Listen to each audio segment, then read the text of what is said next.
The president of Korea announces the impending end of the world following a catastrophe in Japan, where an asteroid impact releases a virus that transforms the population into voracious zombies. As the apocalypse commences, widespread panic breaks out, leaving the public paralyzed with confusion regarding where to seek safety. However, one individual, Seung-ho, is fully prepared for this disaster. He possesses a secure sanctuary in an alternate dimension and has been anticipating the opportunity to combat the undead. Several months prior, Seung-ho and his friends participated in Sura, a virtual reality survival game known for its extreme difficulty. The game was so challenging that the majority of its player base eventually quit. Seung-ho was abandoned by his party members, who betrayed him by never logging in again. Consequently, he continued to play and stream the game solo, defeating various monsters and rising to become the top-ranked player. Eventually, growing weary of this lifestyle, he removed his gaming gear and deleted his public stream archives. Focusing on his career as a chef, Seung-ho developed an interest in a specific female customer. In a moment of playfulness, he vocalized the command for a status window in the real world and was shocked to see an actual blue interface manifest before his eyes. The screen displayed his statistics, identical to those from the game, with one exception, a new skill labeled Private Portal. Upon testing this new ability, Seung-ho summoned a warp gate large enough for a human to pass through. He struggled to process the dangerous implications of this discovery, realizing that if elements of the game were manifesting in reality, the meteor responsible for starting the apocalypse must also be approaching. Searching the internet, he frantically discovered an article predicting the asteroid's impact. Despite this, he remained in denial that the game's events were unfolding in real life. Staring at the portal, he acknowledged that the combination of the asteroid report and the existence of the gate confirmed something was terribly wrong. He hesitated, debating whether he should enter the portal. Lacking superpowers, a romantic partner, a plan, or funds, he considered taking the risk. Ultimately, after some reflection, he picked up a nearby ladle and inserted it into the portal to gauge what lay on the other side. After retrieving a scoop of soil, he realized the destination was not a labyrinth level from the game. While this was a positive sign, he began to wonder if the portal merely transported him to a different location on Earth. Having packed supplies for the journey, he motivated himself to finally step through. Once inside, Seung-ho discovered a beautiful landscape completely devoid of urban structures. He immediately noticed that the climate was significantly colder than what he was accustomed to. Checking his phone and finding no signal, he deduced that he was trapped in an isolated region far from civilization. Realizing the severity of his potential isolation, he took out a marker and labeled a nearby tree with the number 0. Marking the tree proves to be a strategic decision, ensuring he does not lose his bearings during the exploration. He begins his trek, but the physical exertion quickly takes a toll on him. The forest seems limitless, with no end in sight. Just as he begins to wish for something interesting to happen, a creature nearby fixes its gaze upon him. Suddenly, it leaps forward with predatory speed, terrifying the protagonist. Fortunately, the animal reveals itself to be a stunning valley deer rather than a carnivorous monster. Notably, the system automatically identifies the unique creature, providing confirmation that this location is indeed a realm separate from Earth. The deer stares at him briefly before bolting away in silence. Seung-ho finds the creature's abrupt departure strange, but he is relieved by its lack of aggression. However, he acknowledges that his situation could become dire if he were to encounter violent animals like monkeys or boars. Another significant detail is that the valley deer never existed in the Sura game. Upon his arrival, he develops a strong intuition that this realm operates on survival mechanics. Wielding a blade, he advances, steeling himself against anything that might jump out at him. Up to this point, he has remained in denial regarding the disaster heading to end humanity. But just as he is about to give up, he makes a discovery. He spots a glowing sun apple, a mystical fruit, and plucks it from a tree. After briefly wondering if it is safe to eat, he takes a bite and experiences an immediate transformation. The system notifies him that his stamina has been restored as his body emits a golden radiance, replicating the exact effects of the sun apple juice from the game. With this final confirmation, he is fully convinced that a terrible event is imminent. Additionally, he notices he is standing near goblin feces, indicating he must exercise extreme caution. Seung-ho sighs anxiously, attempting to boost his morale, but despite his earlier skepticism, he now accepts that the end of the world is approaching. After experiencing the portal's effects, he exits the gate and returns to his original world to brainstorm solutions. He is determined to be ready for the coming apocalypse. His first step is to review all his gameplay footage and store it on a personal hard drive. Conveniently, having streamed every session allows him to easily access this data, a resource he never anticipated using for such a purpose. News reaches him regarding the asteroid's impact. The destruction of Japan is scheduled to begin in 32 days, marking the start of the apocalypse. He decides to use this time to prepare, knowing that the game was plagued by incredibly harsh mechanics. The most absurd and problematic of these features was a condition known as the Iron Death disease. This specific phenomenon caused the corrosion and destruction of every piece of metal on Earth. Buildings crumbled into dust, inadvertently aiding the zombie swarm just hours after the event occurred. With the obliteration of metal in modern society, humanity was effectively sent back to the Stone Age. Although the Iron Death disease eventually subsided within the game, the primary issue was that it persisted for a full year. However, the approaching plague did not concern the protagonist much, as he possessed a secure workaround via his private portal, a benefit of his recently obtained trait. Seung-ho operates under the strong assumption that the disease cannot traverse the portal. Concluding his analysis, he gathers all his savings to purchase high-grade equipment. Since he's effectively about to enter a real-life zombie survival scenario, he acquires all necessary gear and provisions. That night, while browsing online forums, Seung-ho feels disappointed seeing the few individuals who are misusing their awakened powers for crime and self-indulgence. When morning arrives, he purchases additional supplies to support his upcoming mission. On his return trip, he also buys a hunting bow as a precaution. Amidst these preparations, he faces a realization, wondering if he might be overthinking the situation. He considers that perhaps he is getting ahead of himself and acting too rashly. Nevertheless, he reasons that he can eventually earn back his savings even if his fears prove unfounded. With his errands finished, he returns home and places a closing sign on his shop. While deep in thought, he is suddenly interrupted by a voice. A woman resembling Cha Ha-in from Solo Leveling asks with concern regarding the shop's closure. He informs her that it is merely for remodeling, leading her to speculate if he has struck it big and earned a lot of money. Seung-ho attempts to end the conversation by claiming he has work to do, but she abruptly stops him to ask something. However, she becomes flustered and fails to articulate her request, turning around to leave instead. Although curious about what she wanted to ask, and aware he could have pressed for an answer, Seung-ho returns to his business.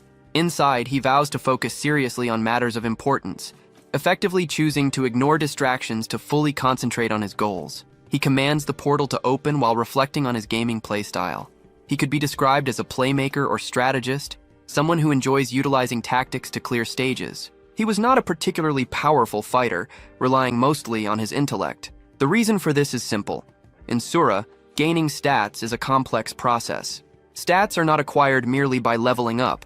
They are obtained only through hunting and exploration. Currently, Seung-ho is in the other realm attempting to refine his archery skills. Lacking prior practice or instruction, he utilizes YouTube tutorials to teach himself. He adopts the correct stance and aims the weapon. His in-game experience is reflected in his demeanor as he eventually releases the arrow. The arrow flies through the air and successfully strikes the target board. Seung-ho is genuinely surprised by his own natural talent, briefly entertaining the notion that he might be a chosen one. However, the soreness in his hand quickly brings him back to reality, revealing that his physical strength is a significant weakness. Consequently, he resolves to prioritize working out to improve his endurance. With his basic preparations complete, he proceeds to the next phase of his plan. He identifies two immediate priorities: formulating a proper strategy for hunting monsters and constructing a secure home base for supply storage. Unfortunately, he is currently without weapons or provisions, as his orders are still in transit. In the meantime, he occupies himself by hunting for golden apples, finding an abundance of them through sheer luck. After marking several locations, he focuses on mentally preparing for the approaching apocalypse. This dedication to early preparation mirrors the strategy that allowed him to survive in Sura for so long. While scanning the area, Seung-ho discovers goblin excrement. He had been specifically searching for this sign with a particular theory in mind. Since goblins typically move in packs, the presence of a single, isolated pile of waste suggests that a solitary goblin is nearby. Examining the evidence, he deduces that the creature is likely an outcast. Seung-ho recognizes this lone goblin as a perfect opportunity to gain experience, essentially a golden ticket, and resolves to hunt it down. As night falls, he continues his search. The sound of howling wolves indicates he is nearing the valley, and shortly after, he spots the very goblin he had been tracking. Concealing himself behind a tree, Sung-ho observes that the creature is identical to its in-game counterpart. Although goblins are considered the lowest tier of monsters, usually armed only with spears and poison darts, they are infamous for torturing and mutilating their victims. This brutal nature is precisely why Sung-ho opted for a long-range weapon like a bow as his primary tool.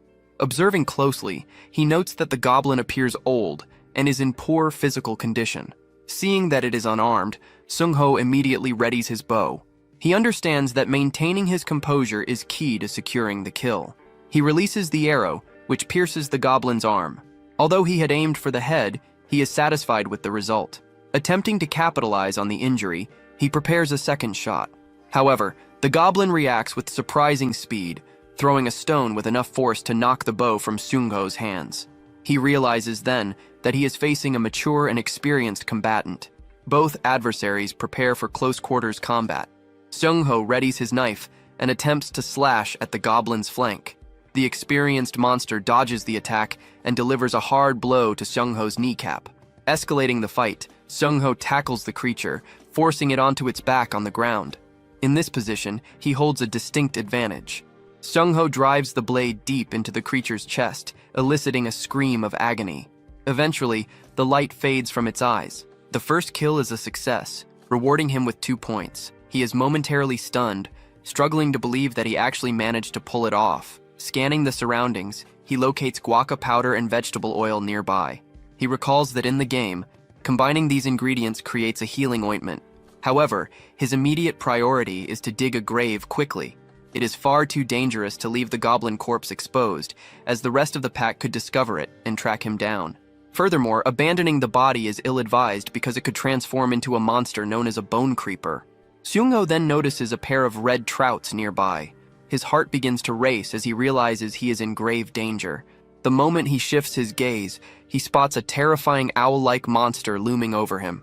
The narrative briefly shifts back to Sung-ho's past as a player. During his live streams, he compiled significant insights into the game. Responding to donations from viewers who wanted deep dives into the lore, Sung-ho had thoroughly analyzed and explained his experiences with goblins and kobolds. While avoiding bone creepers was essential, he noted that the forest harbored 2 of the game's deadliest creatures, werewolves and owlbears. Owlbears are known to be highly territorial, playing a vital role in maintaining the balance of the monster ecosystem. Recalling his streaming days brings a sense of warmth to Sung-ho. He remembers a specific viewer named Bull Sungman who was always supportive. Other viewers were relaxed but eccentric, such as one individual who persistently typed barking sounds in the chat. Sung-ho finds it strange that these pleasant memories are surfacing now. He wonders if it is a reaction to facing a creature of pure horror that threatens to end his life. Refusing to succumb to the situation, he interprets these memories as a signal to focus. Utilizing every second, he attempts to formulate a plan, well aware that owlbears are vicious predators capable of ripping apart anything in their path.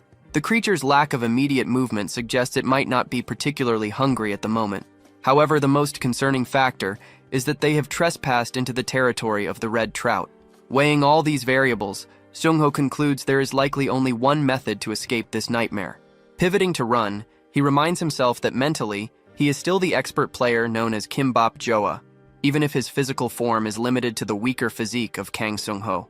Gritting his teeth, Sung-ho challenges the monster, issuing a final declaration of his will to survive. The creature stares him down before initiating a terrifying first attack. While the owlbear is an exceptional nocturnal hunter, its primary weakness is direct sunlight. Having memorized the creature's attack patterns from the game, Sung-ho knows that proper execution is the only way to save his life. Matching the timing of the beast's strike, he executes a perfect evasion of the slash, while simultaneously devising a way to create a light source to frighten the monster. Bursting with speed, he sprints up the creature's massive arm before finally whipping out a flashlight and blinding its eyes at point-blank range. This effect is so traumatic for a predator like the owlbear that it is rendered completely blind. The scene shifts to the protagonist lying in bed as his alarm rings.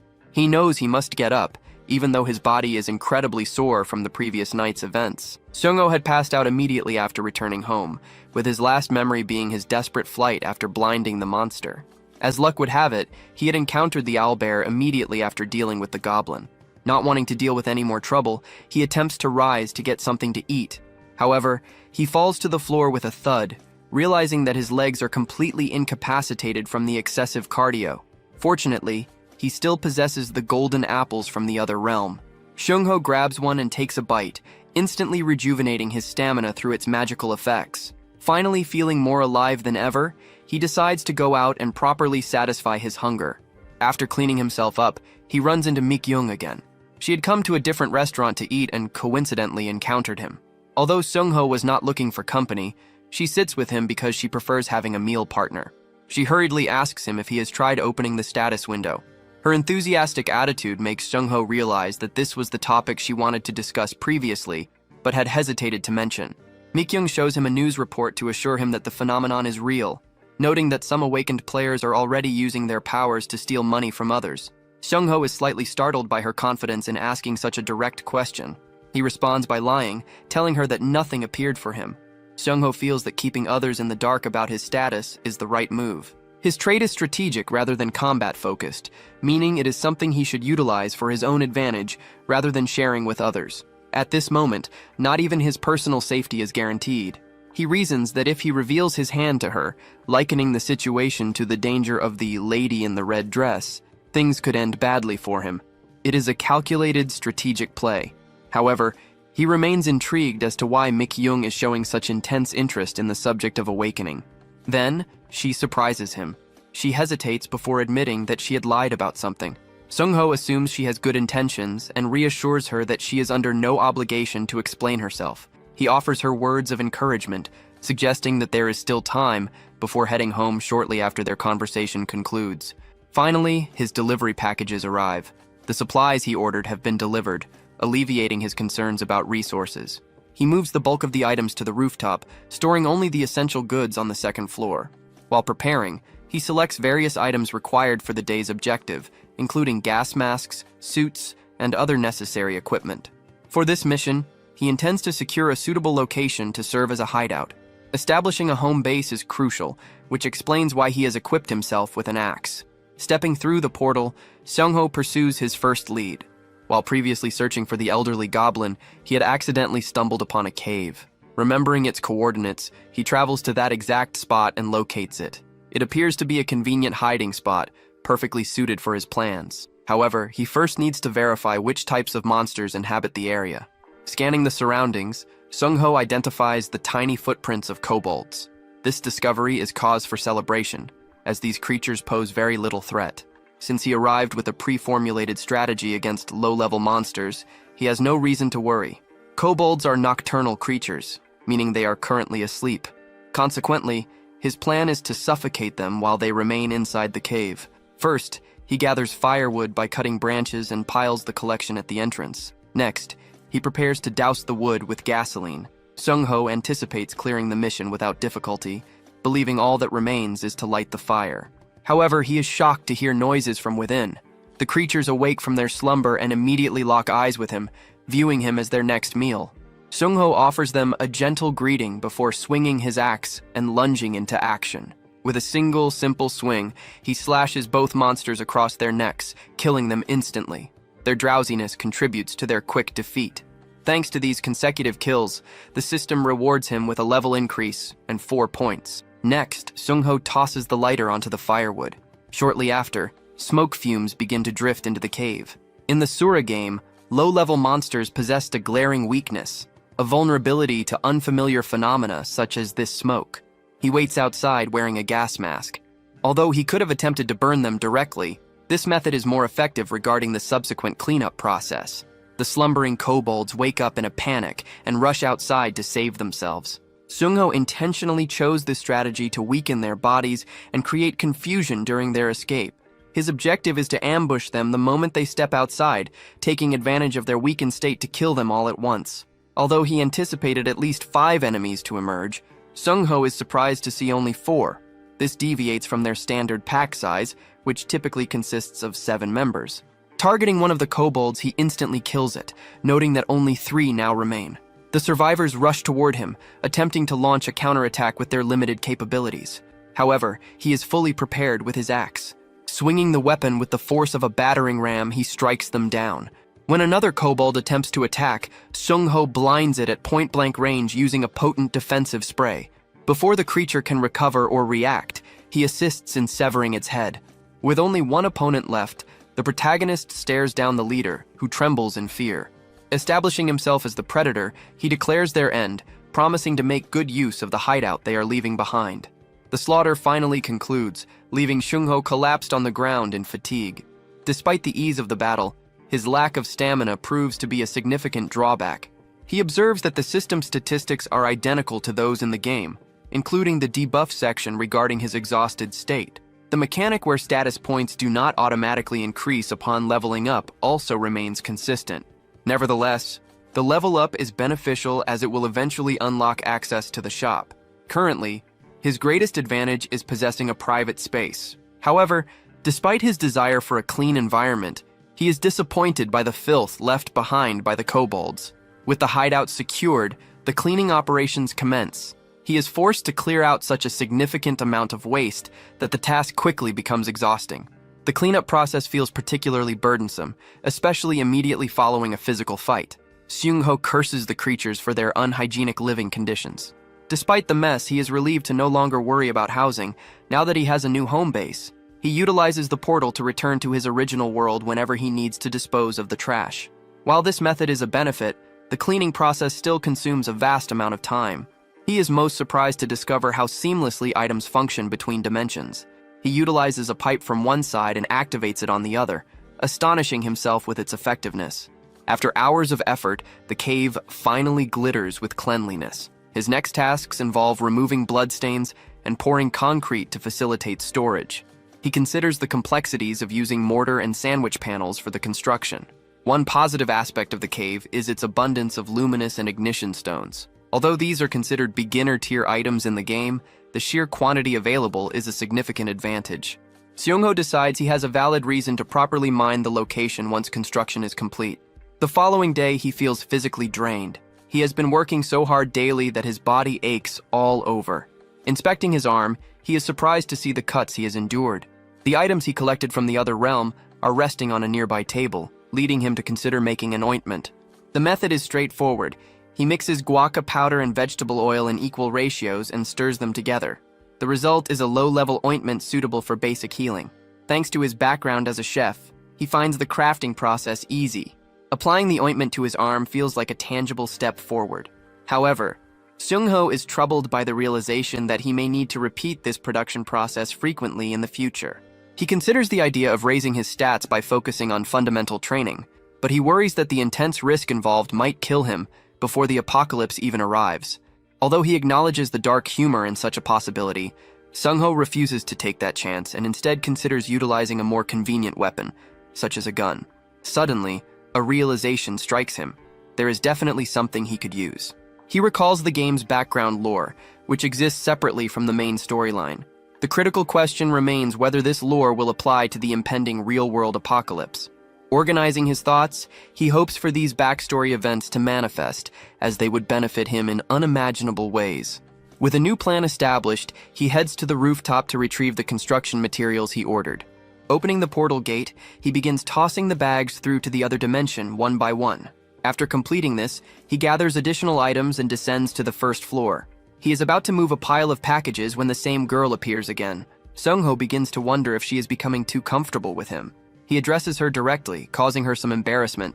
He assures her that he is simply busy with remodeling work, an explanation she accepts as the truth. However, she notes with surprise that he has missed his regular haircut, which he usually gets every 3 months. Seung-ho acknowledges this and realizes that a haircut would be practical for his upcoming explorations. Consequently, he stops his work and goes to her shop. At this moment, he looks unkempt with long hair. He instructs her to shave it all off, opting for a buzz cut. Surprised, she agrees to carry out his request. As she works, she is intrigued by how much broader Seung-ho's shoulders have become. He explains that he has been working out, while Mi-kyung discusses how the status windows are connected to survival life. She explains that awakeners are individuals who have played the game at least once.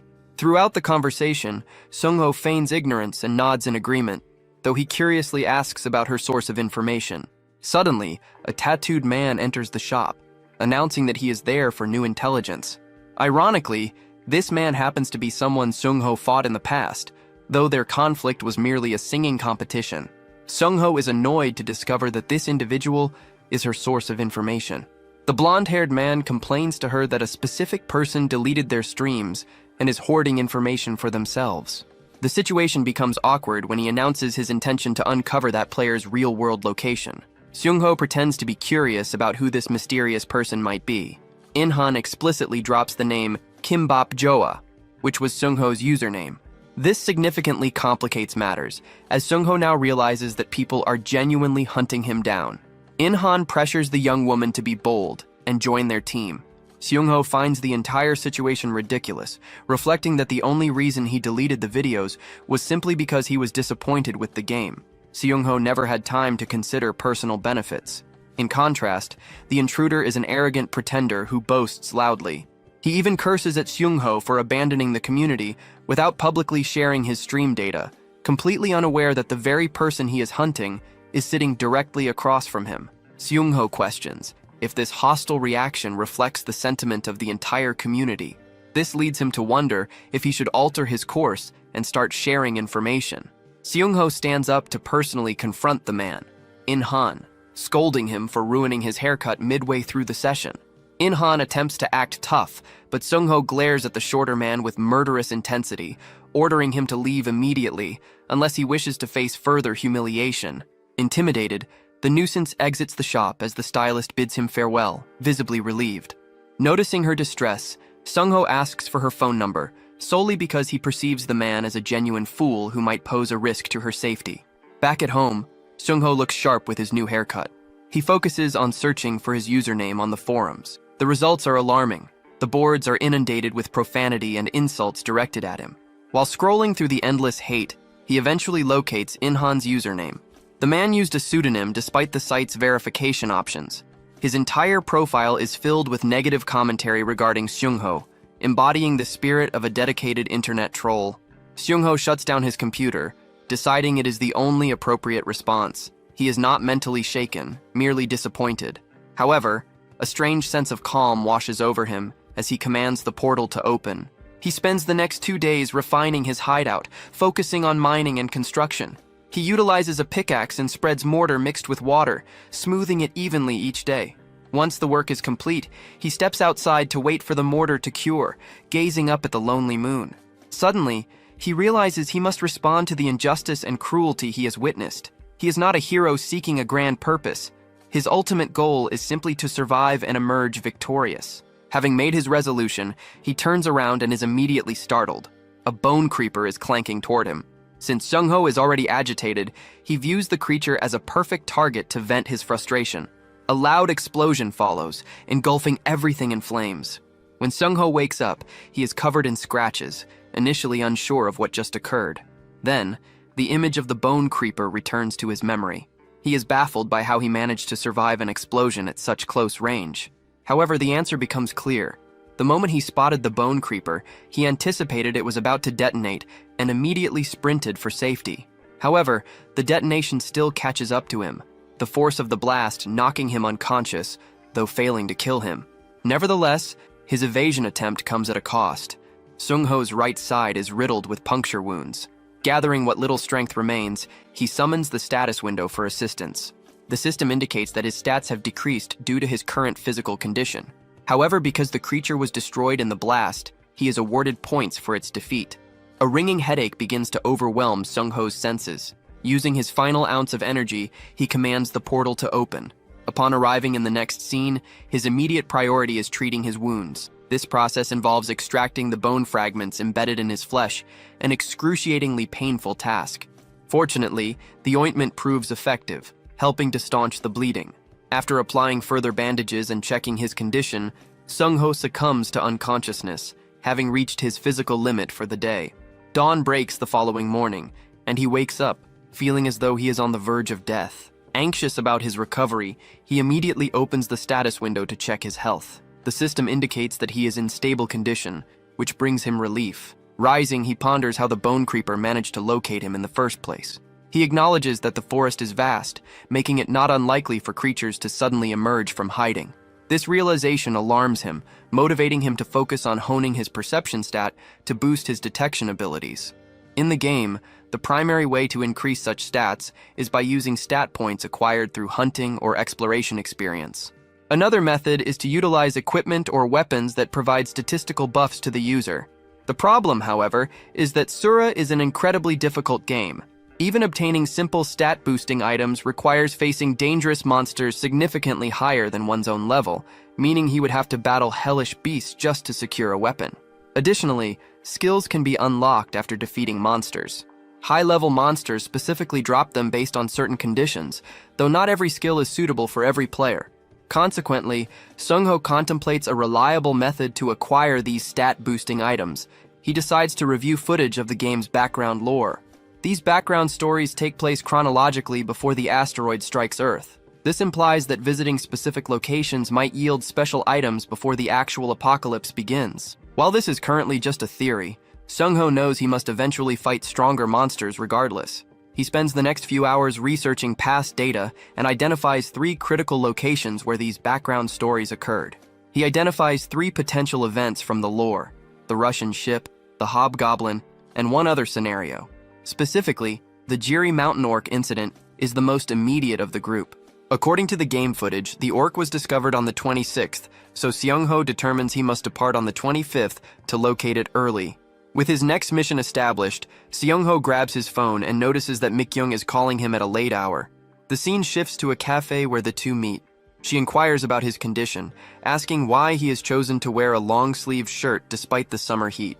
Seung-ho realizes he must conceal his wounds and notes that she is far more observant than she initially appears. She assumes he is bothered by the earlier incident at the shop, but Seung-ho denies this.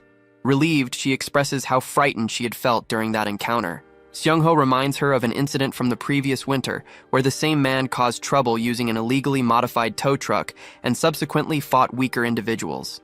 He concludes that the man is simply a terrible human being. Mikyung is stunned by this news, as she had no prior intelligence on the man, but Seung-ho urges her to stay away from him. He then directly asks her why she invited him out. The young woman leans in close and reveals the secret that she is actually an awakener. Seung-ho is baffled as to why she would share such sensitive information with him. Playing along naturally, he feigns jealousy that he did not share her luck. She expresses guilt for having lied to him previously, but he assures her that it is fine. Concluding their meeting, he rises to leave. Seung-ho is pleased that she entrusted him with that information and admits that her words made him feel better.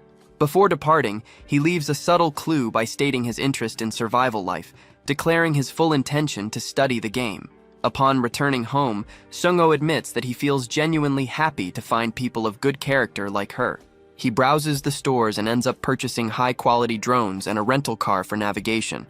He then heads straight to bed to recover for the following day. The next day arrives. As soon as dawn breaks, he begins crafting materials to hunt the orc. At his home base, he crushes and refines ignition stones. These require precise handling, as an incorrect strike could cause them to flare up. Next, he focuses on the luminous stones. Although mining them is blinding due to their intense light, he persists because they are valuable. After grinding both types of stones, he creates a powder from them, completing the setup for his mission. Next, he mixes sugar, gasoline, and organic solvents. The final ingredient is a hardening agent to solidify the ignition stone mixture. Thanks to the flexible coordinates of his dimensional gate, he is able to set up a workspace without difficulty. Before departing, he packs all his luggage into the rental car, satisfied with his purchases. With his supplies secured, Seung-ho drives toward Jiri Mountain with the objective of hunting orcs. He arrives at the parking lot of the Yongsan-ri campground just before midnight, using the remaining time to engage in image training and ensure his equipment is secure.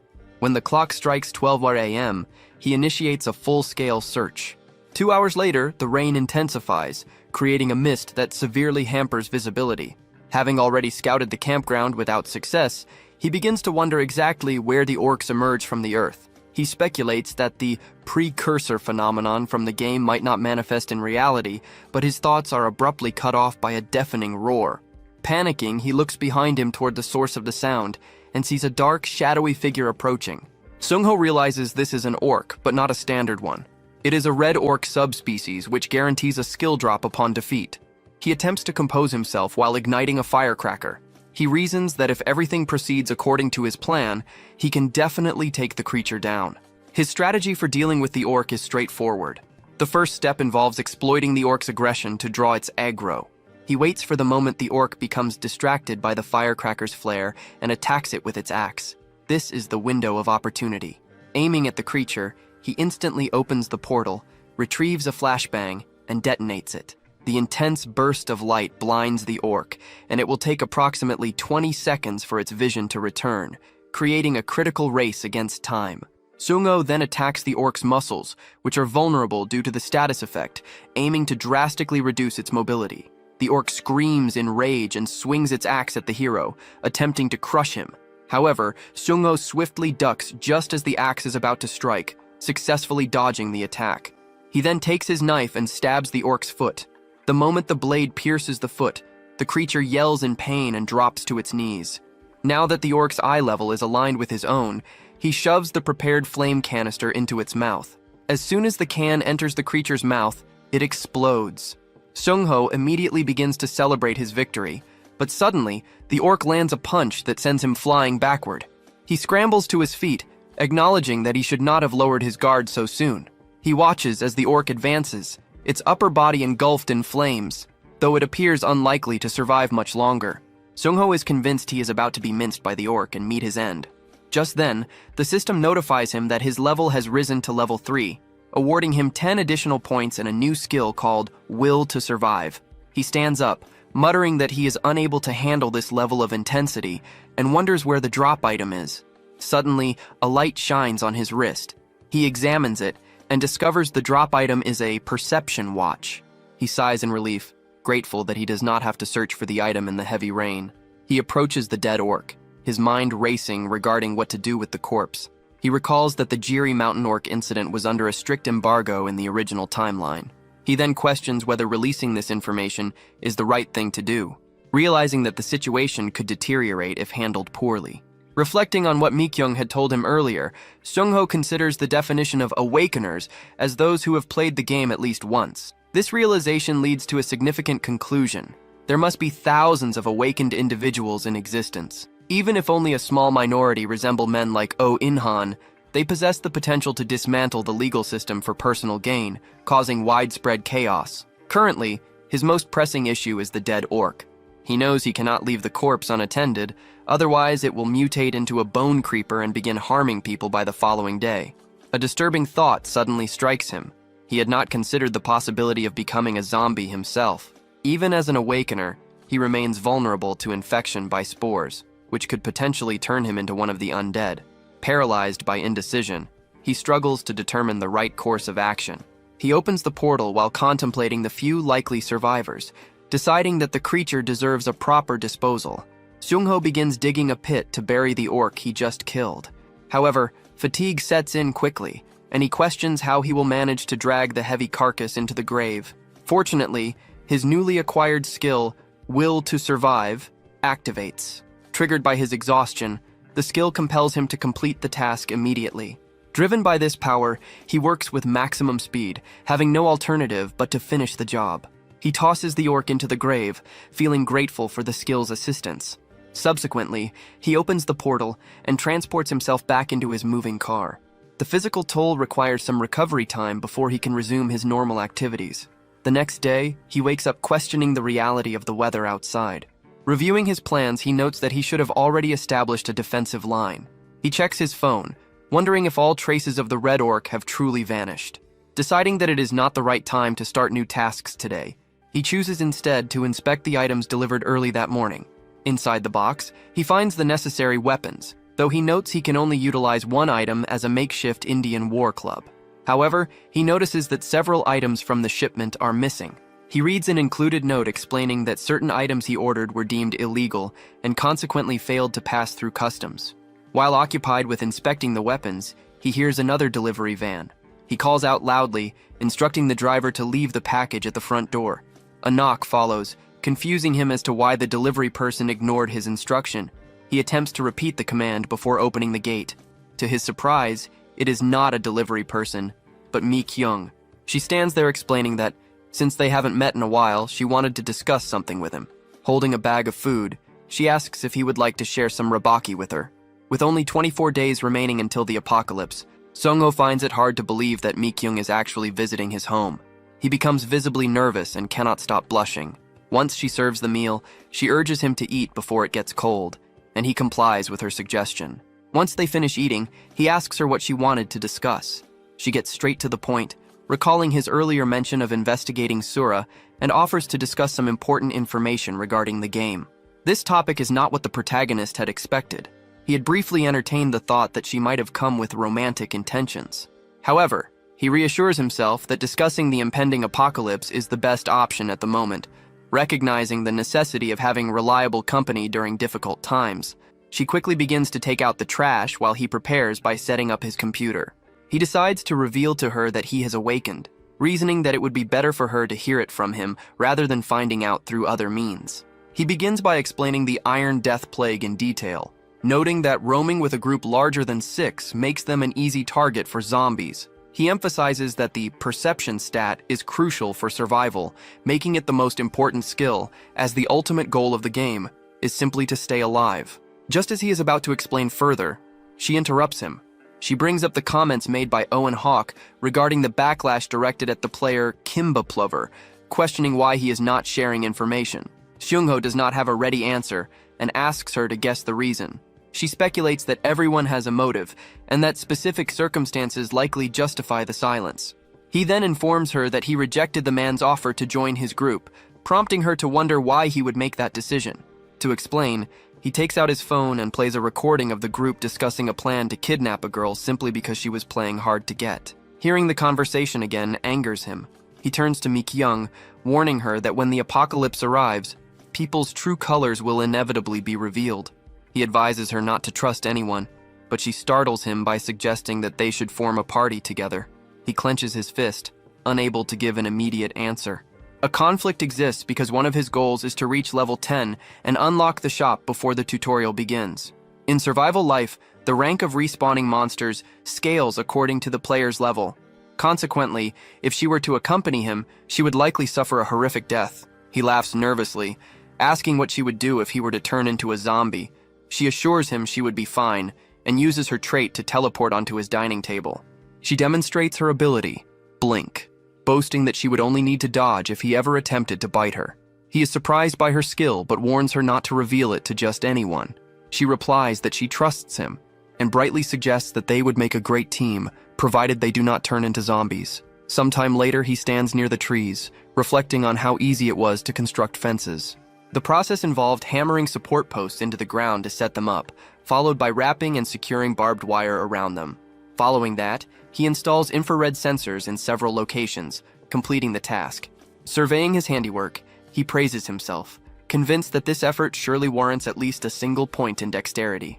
Seung-ho then begins to head back, finishing up the mortar application and establishing a defensive wall. He decides to proceed with transporting the packages. After some time, he completes the task of moving the boxes.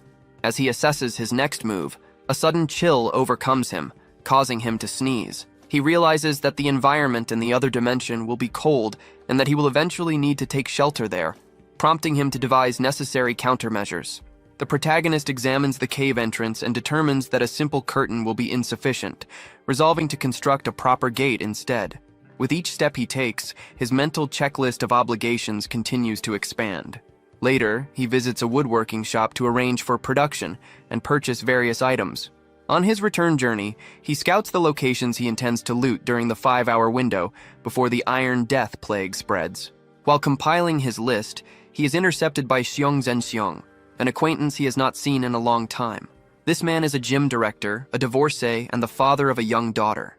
Seung-ho reads the man's expression, noting that he does not look well. Xiong seems indifferent to his own state, but observes Seung-ho's physique, noting that he appears to be getting back into shape. The protagonist then asks what is bothering him, to which Xiong replies that his distress should be obvious given that the world is ending. Seung-ho is surprised that the gym director is also aware of the situation, while Xiong questions whether Seung-ho actually believes it. Initially, Xiong was skeptical until he witnessed his friend levitating, demonstrating a superpower he had been granted. The protagonist lies, claiming he is not awakened, prompting the gym director to sigh sadly and admit that he is not awakened either. Currently, Xiong's friend is heading to a broadcasting station to monetize his ability. The gym director gestures for Seungho to sit beside him, leading Seungho to realize that the existence of the Awakened will soon be public knowledge. Xiong shifts the conversation to a bizarre recent event, the Uido shootout. Seungho cannot believe what he is hearing, as he had missed the morning news. Xiong encourages him to check the news, but notes that posts are being deleted instantly, indicating that the media is now under strict control. Xiong explains the follow-up reports, detailing how authorities attempted to cover up the incident by blaming the shooting on a deserter. Consequently, the area where the shootout occurred has been closed to the public, with access restricted to the army and police. Suddenly, the protagonist stands up, offers an excuse to leave, and begins to run off. Back at home, he reflects on the fact that the shootout occurred immediately following the orc incident. The government's obvious reaction leads him to suspect that they are already involved in the situation. He opens a file on his computer and plays a video. He is surprised to discover that many people knew the exact timing of the precursor phenomenon. Even though he had eliminated the orc, the shootout still took place at the same time. While deep in thought, he questions whether someone leaked information to the government early on, attempting to initiate action starting with the first precursor phenomenon. He considers the possibility that this individual has not stepped into the spotlight because they lack an offensive trait. Although the specific identity remains unclear, he is certain that someone is operating behind the government's actions. Seungho ponders who this mysterious figure might be. Through his research, he narrows the candidates down to 3 veteran players. After significant contemplation, he eliminates the game's creator from the list. Given that the game's mechanics are being forced upon reality, the creators are likely villains. He reasons that if these villains were backed by the government, they never would have permitted him to kill the orc. He sketches the faces of the 3 primary suspects. He speculates whether the culprit is the #1 survivor. If this theory holds true, he realizes he does not need to share this intelligence with the government himself. Leaning back in his chair, the protagonist wonders if the #1 survivor is the person he actually knew. Feeling a sense of longing for his veteran friends, he chooses to trust them for the time being. Furthermore, he acknowledges that sharing information would not halt the approaching catastrophe, so he decides against intervening just yet. 2 days later, the door is constructed and the pantry is prepared, marking the completion of the first shelter. He attempts to install 2 logistic trays by drilling through the wall, but he discovers there is significantly less space than he had anticipated. He has been gradually working on waterproofing the basement, which is now finished. He steps away, resolving to figure out the remaining issues once the curing process reaches phase 2. He faces a crucial task, mapping the area using his drone. Donning his VR headset, he launches the drone into the air, viewing the shelter from a midpoint perspective before expanding his exploration. Through the drone's feed, he identifies snowfields to the northwest and an ocean to the south. Noting that the ocean appears free of monsters and abundant in prey, he decides to deploy traps to catch fish. He examines the valley to analyze the ecosystem surrounding his shelter. Suddenly, he notices the location where he had buried the owlbear, but the corpse is gone. He wonders if a large predator consumed it.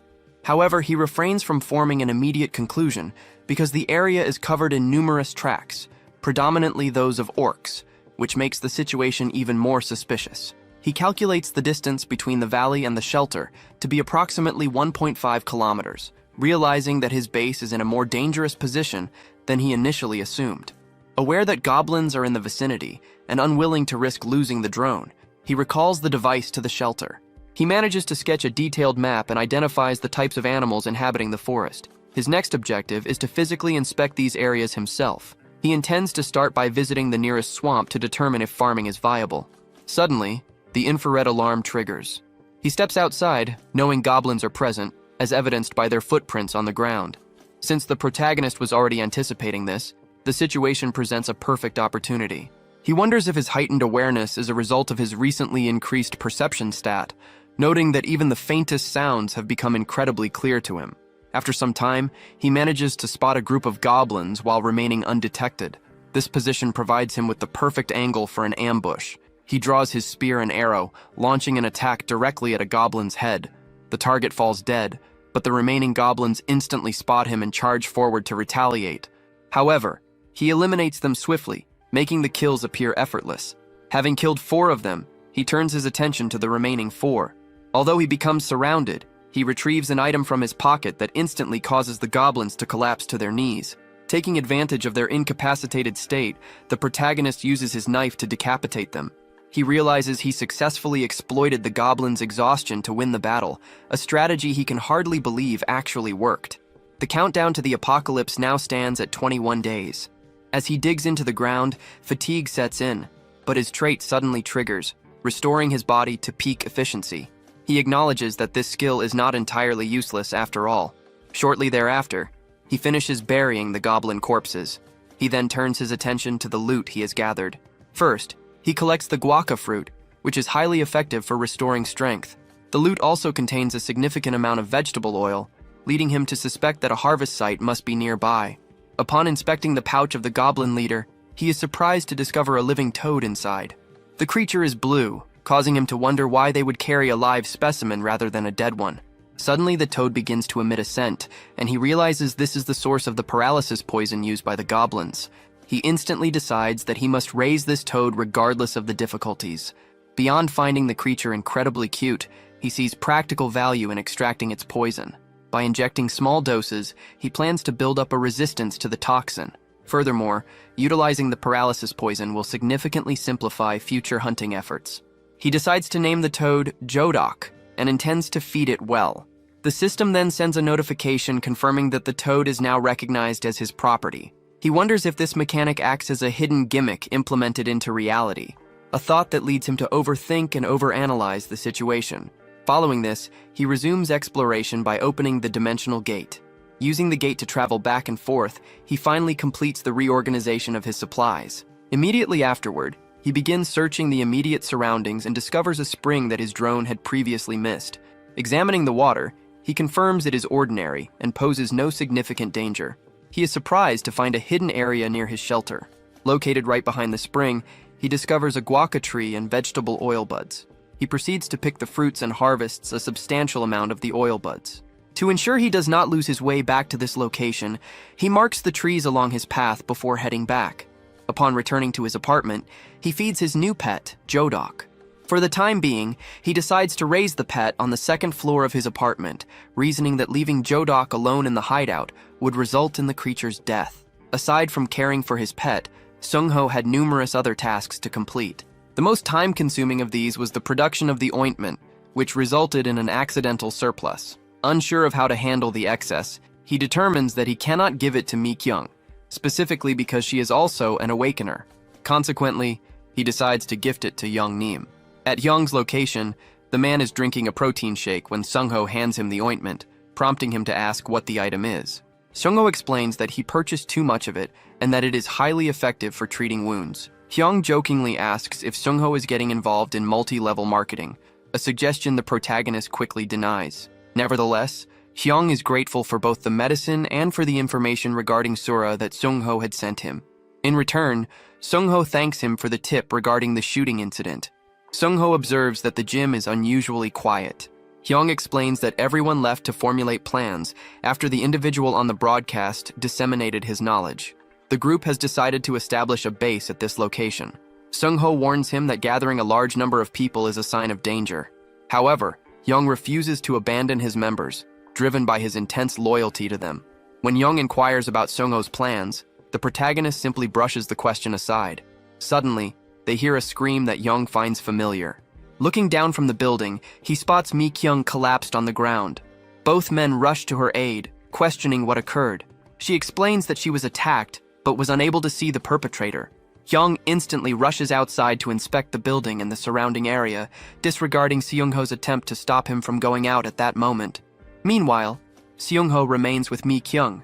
She elaborates that everything suddenly went dark before her eyes, leaving her unable to process what was happening. Hearing this detail sends a chill down Sung-ho's spine as he realizes exactly what is transpiring. Specific groups have started to make their move. He urges her to instantly use her blink ability whenever such a situation arises. He also assures her that he will send a self-defense kit soon and implores her to be extremely cautious from now on. Only 20 days remain until the apocalypse arrives. Sung-ho recalls a famous internet meme stating that if 5 people gather, one is bound to be useless. Trollers exist everywhere in the world, but they were particularly prevalent in Sura. In the game, specific patches existed for interference. Although developers responded to reports, they failed to effectively catch these malicious players. In Sura, trawlers would join a team pretending to be normal players, only to later lure the party into an area filled with monsters, causing the entire team to be wiped out. They would approach beginners with kindness, only to kill them later and steal their belongings. These individuals did everything possible to incite conflict between parties. Their actions caused the game, which was already not particularly famous, to collapse within a single year. Eventually, the user count dropped to just 4, largely because Seungho's team took it upon themselves to hunt down the remaining trollers. Seungho briefly wonders why he is recalling this history before summarizing his current findings. Following the Uido shootout, the Awakener communities have merged. They are no longer simply exchanging information, they are now actively plotting schemes. He stops speaking abruptly upon discovering that individuals are selling his videos. Browsing the site further, the protagonist realizes that his former teammate, Dowa Jusum, was actually a troller. He is shocked to see a video thumbnail claiming that Dowa Jusum was carried by the player Kim Bop Jao. Seungho suspects that this troller is attempting to lure victims using edited footage. Surprisingly, he sarcastically applauds Dowa Jusum, noting that the schemer is being praised for his clever thinking. Stretching his body, he resolves to train harder to handle such deceitful individuals. Over the next 13 days, whenever time permits, the hero studies weapon handling and real combat techniques via an online survival channel. During this period, he also observes monsters attacking, including assaults on hideouts. Furthermore, he notes that many existing strategies and weapons fail to account for the wire disease. Consequently, after this 13-day training regimen, Seungho finally focuses on selecting a primary weapon. He requires a weapon that remains functional if the wire disease strikes, while also being effective for both anti-personnel combat and monster elimination. Inspecting his tool bag, he finds an Indian war club, a wooden slingshot, ochre clay beads, and a handmade stone axe. Unfortunately, none of these perfectly meet his strict requirements. Initially, the protagonist decides to test the slingshot. While it offers high utility, the ochre clay beads are problematic due to their weak stopping power. Next, he opts to use the Indian war club. He reflects that if the wire disease is considered an inevitability, this weapon removes that worry. He notes that the most efficient method to dispatch a zombie is to destroy the spores within the skull using a blunt instrument. He recalls that his intended purchase upon reaching level 10 is an ebony wood club, a blunt weapon type, making it essential for him to increase his proficiency now. However, he questions the Indian war club's effectiveness against human opponents. He concludes that its utility is ambiguous, particularly against psychic awakeners who would be difficult to counter with such a weapon. He is aware that in survival life, killing a human yields 50 points. Although the murderer system, which forces registered killers into death matches with nearby players, was designed to prevent abuse, he anticipates that many will still eliminate other users for points, accepting the penalties. Meanwhile, he obliterates a practice dummy with the Indian War Club. He resolves to avoid hostile players until he has completed his item and skill farming. After the rigorous session, the hero wipes away his sweat and plans to dismantle the store completely, but he pauses abruptly upon hearing the sound of a wolf nearby. He is startled, wondering if an injured animal has wandered near the hideout.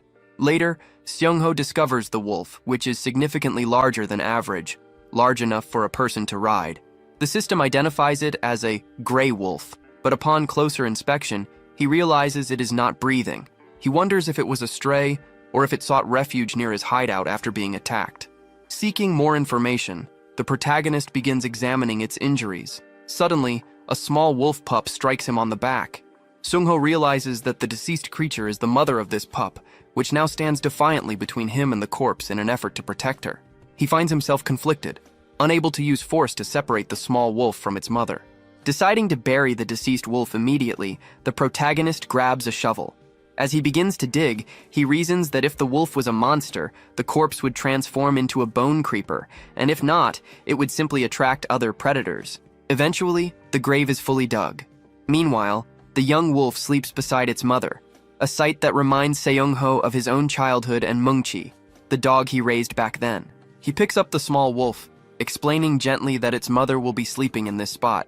He assures the creature that it can visit her any time, as he intends to construct a doggy door at the hideout to allow access. Seungho then offers the wolf a piece of meat, promising to ensure it never goes hungry until it reaches adulthood. In exchange, he asks for its assistance, specifically utilizing its exceptional sense of smell. When he asks for its agreement, the small wolf responds happily with a soft noise. Patting its head, the protagonist names the animal Dingo. A system window appears, notifying him that he has successfully communicated with the gray wolf and that Dingo is now considered his property. With this event concluded, 19 days remain until the apocalypse. Sung-ho busies himself with Dingo's training, instructing the animal to repeat recently taught actions. When asked for a paw, Dingo places it in his owner's hand. The wolf runs, sits, lies down, and remains quiet upon command, following every instruction perfectly. Finally, Sung-ho tosses a large bone into the air, which Dingo successfully catches with a leap. The protagonist feels satisfied, noting the creature's rapid learning speed, which he attributes to its otherworldly origins. Reflecting on its superior scent tracking abilities, he mentally regards Dingo as a stroke of luck and a blessing. He shows affection to his adorable companion with a kiss and begins to speak, but is interrupted by his ringing phone. Answering it, Seung-ho sees a message from Hyung suggesting he search for levitation on the web. Shortly after, he discovers an article regarding a person dubbed the first superhuman. This individual claims that zombies and monsters will soon appear, bringing disaster. The article has already reached the #1 ranking. In the comments, the public expresses skepticism, believing the broadcast channel staged the event for ratings. He observes that while many users are ignorant of the truth, the awakeners in the comment section are clearly alarmed. He finds the situation amusing, noting the irony that some people get upset when information is withheld, while others become angry when their exclusive knowledge becomes widespread. The protagonist then wonders how the government will respond. Although aware of rallies regarding these shocks and superpowers, he snaps out of his thoughts, deciding not to involve himself in such matters. Although he implies that the government will eventually take action once the second omen, the Hobgoblin event, occurs, Seung-ho decides not to waste a single moment. He informs Dingo that their exploration will begin that very day. Deep down, the protagonist understands that thorough preparation is the only viable solution, and Dingo appears eager for the challenge. Later, they enter the portal world, and Sung-ho reflects on his reasons for choosing to conduct interdimensional exploration with the wolf. He allows Dingo to sniff a small pouch and commands the animal to locate it. The first objective of this exercise is to prepare for the upcoming Hobgoblin event, as he needs Dingo to properly imprint the specific scent of goblins. Shortly after, Dingo barks, having successfully discovered the bait hidden in the bushes, and the hero feels proud that the animal tracked it down using only a lingering scent. The second reason for the excursion is to test whether Dingo can remain calm during live combat and follow specific commands. He gives a signal, and the wolf immediately dashes forward. With great precision, Dingo hunts down a rabbit in the grass, prompting the protagonist to praise him. The third reason for their exploration is to confirm whether hunting is viable in the other world. Seung-ho approaches Dingo to inspect the prey, observing the dead rabbit and noting its large size and powerful claws. Afterward, the boy and his small wolf continue their exploration. Moving ahead, he speculates on how Dingo's cognition would translate into system statistics. He decides to head toward the valley to verify this for himself. A system window then appears, notifying him that Dingo's health has increased by 1 point. Recalling that his own health stat as Kim Bafo was 170, the hero is impressed by how rapidly Dingo is growing. Suddenly, Dingo begins to cough, and the protagonist rushes over to offer water. He reminds his partner not to wander into the woods alone. As Dingo drinks, the boy spots a large green pepper nearby, and wonders if the wolf ate it. The system reveals the plant to be a bull pepper. Seung-ho is pleased to find such an item in the woods. He praises Dingo and promises him plenty of treats later. He then proceeds to dig up and harvest the bull pepper. Next, they set out for their final hunt. Both sit on rocks at the edge of a stream. On this occasion, Dingo does not detect any unusual scents or presences. Deep down, the boy reflects that red trout are not monsters, and therefore do not yield points or items. However, he believes it is essential for the young Dingo to gain experience, which he views as valuable. After hunting the red trout, the protagonist decides to finalize preparations for Phase 2 and return home.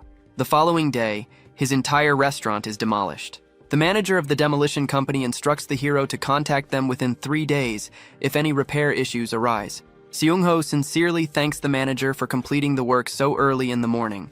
Taking a deep breath, he feels a tinge of sadness seeing the demolished site, but acknowledges that the destruction was necessary. Upon entering, Seung-ho theorizes that once the apocalypse hits, those who manage to avoid infection will inevitably resort to looting shops. He concedes that he would likely take similar actions, realizing he lacks the moral standing to complain. As he begins the cleanup process, Hyung appears behind him, surveying the vacant space. Hyung notes that he too has reduced his inventory to only the barest essentials. When the protagonist questions why Hyung is there, Hyung flicks Seung-ho's forehead, expressing irritation that the hero had departed the previous day without saying a word. Hyung claims he stopped by simply to verify that Seung-ho was still alive. Throughout this interaction, Dingo observes Hyung with a cold, guarded gaze. Hyung asks if Seung-ho always owned a dog, but Seung-ho clarifies that his previous pet passed away long ago. He introduces the animal as his new companion, leading Hyung to comment on how adorable the wolf appears. Seung-ho presses for the real reason behind the visit, though Hyung insists again that he merely came to check on him.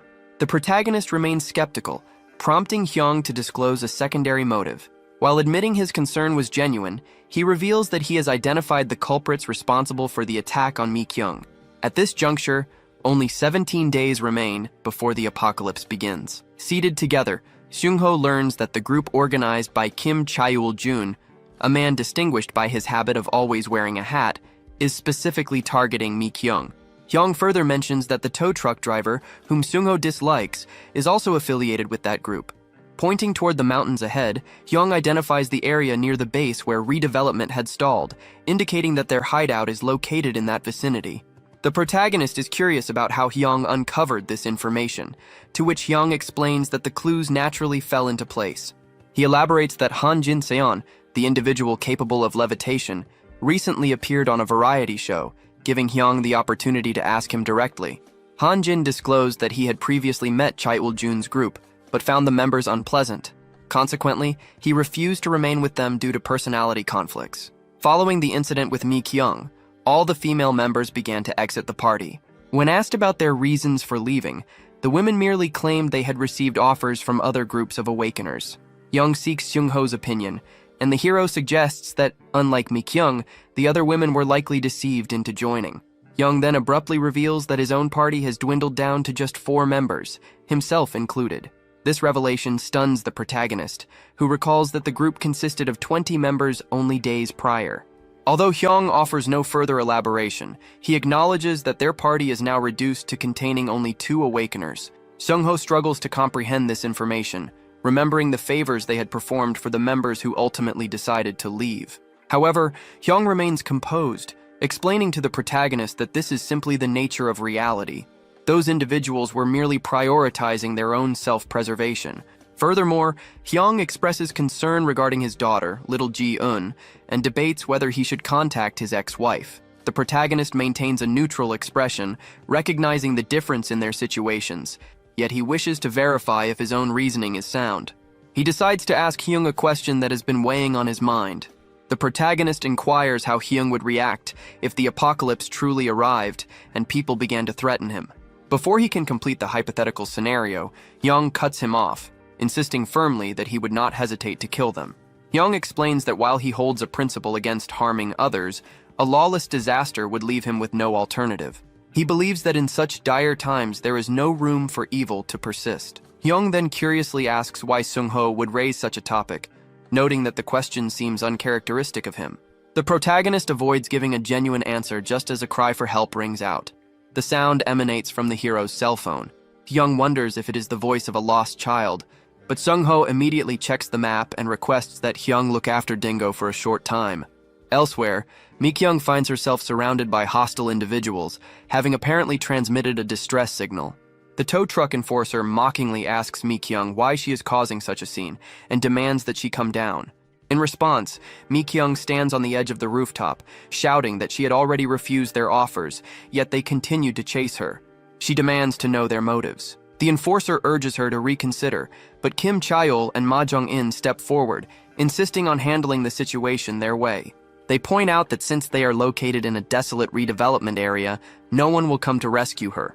Kim Chaeul advises her not to waste her energy, reminding her that they all possess special traits, before initiating a countdown.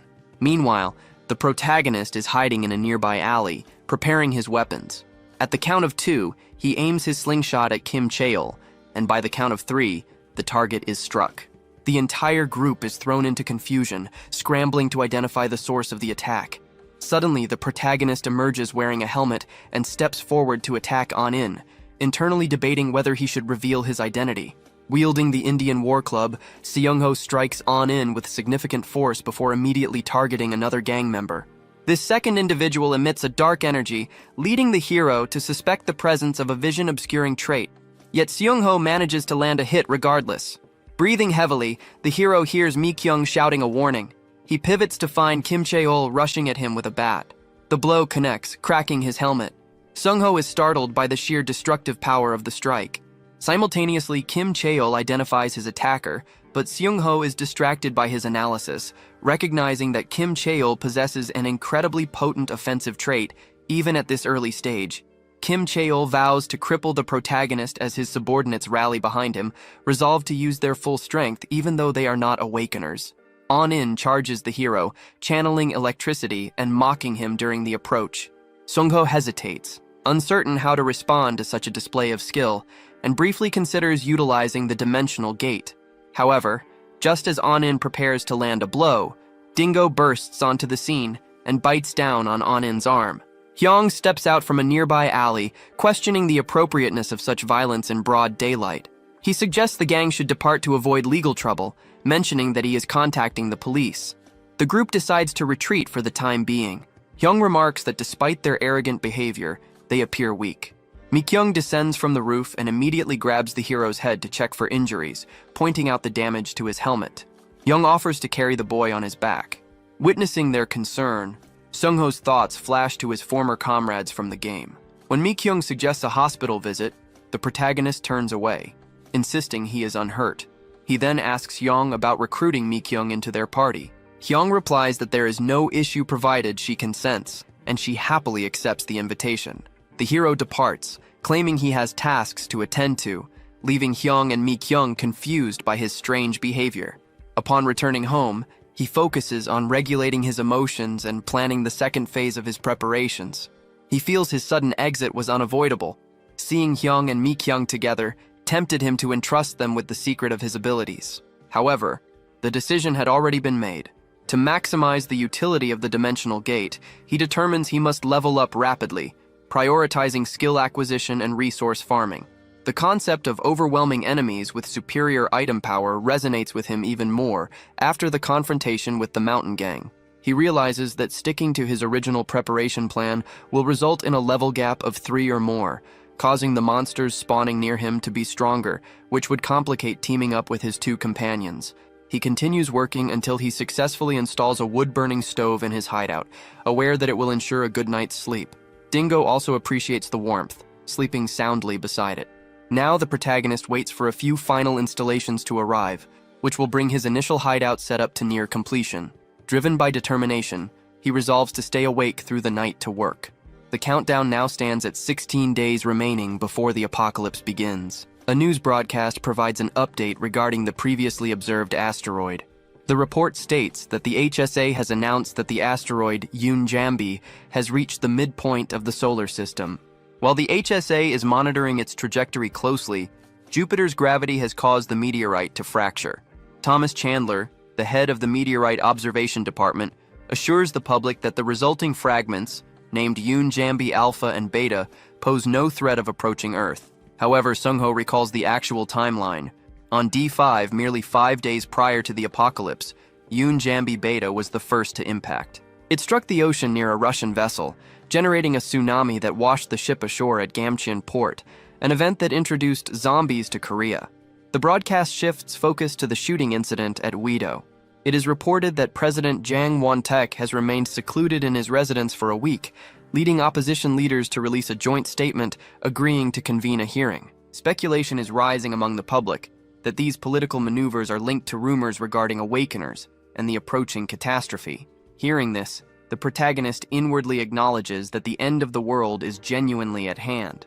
He considers the media's newfound interest in these topics to be a positive development, concluding that the increased scrutiny will make it harder for awakeners to engage in criminal activity. He then opens his laptop to gauge the community's reaction. Scrolling through the comments, he observes that users are expressing strong views on the situation. Coincidentally, he notices a comment posted by My Dream, prompting him to wonder if this individual has remained active this whole time. My Dream was a player reputed for his kindness toward beginners, and Sungho's group had played with him on several occasions. This player's ambition was to construct a bunker. Had the hero not possessed a private portal, he might have been tempted to join that cause. He decides against entering any agreements unless his veteran friends also choose to join My Dream, though he bookmarks the comment for future reference. Closing his laptop, he turns his attention to the construction of his second shelter. The following day, Seungho stands before his hideout, realizing that he is capable of pulling 2 consecutive all-nighters. Although physically exhausted, the sight of the completed exterior revitalizes him. It is now time to resolve the issue of utilizing the electricity generated by the solar panels.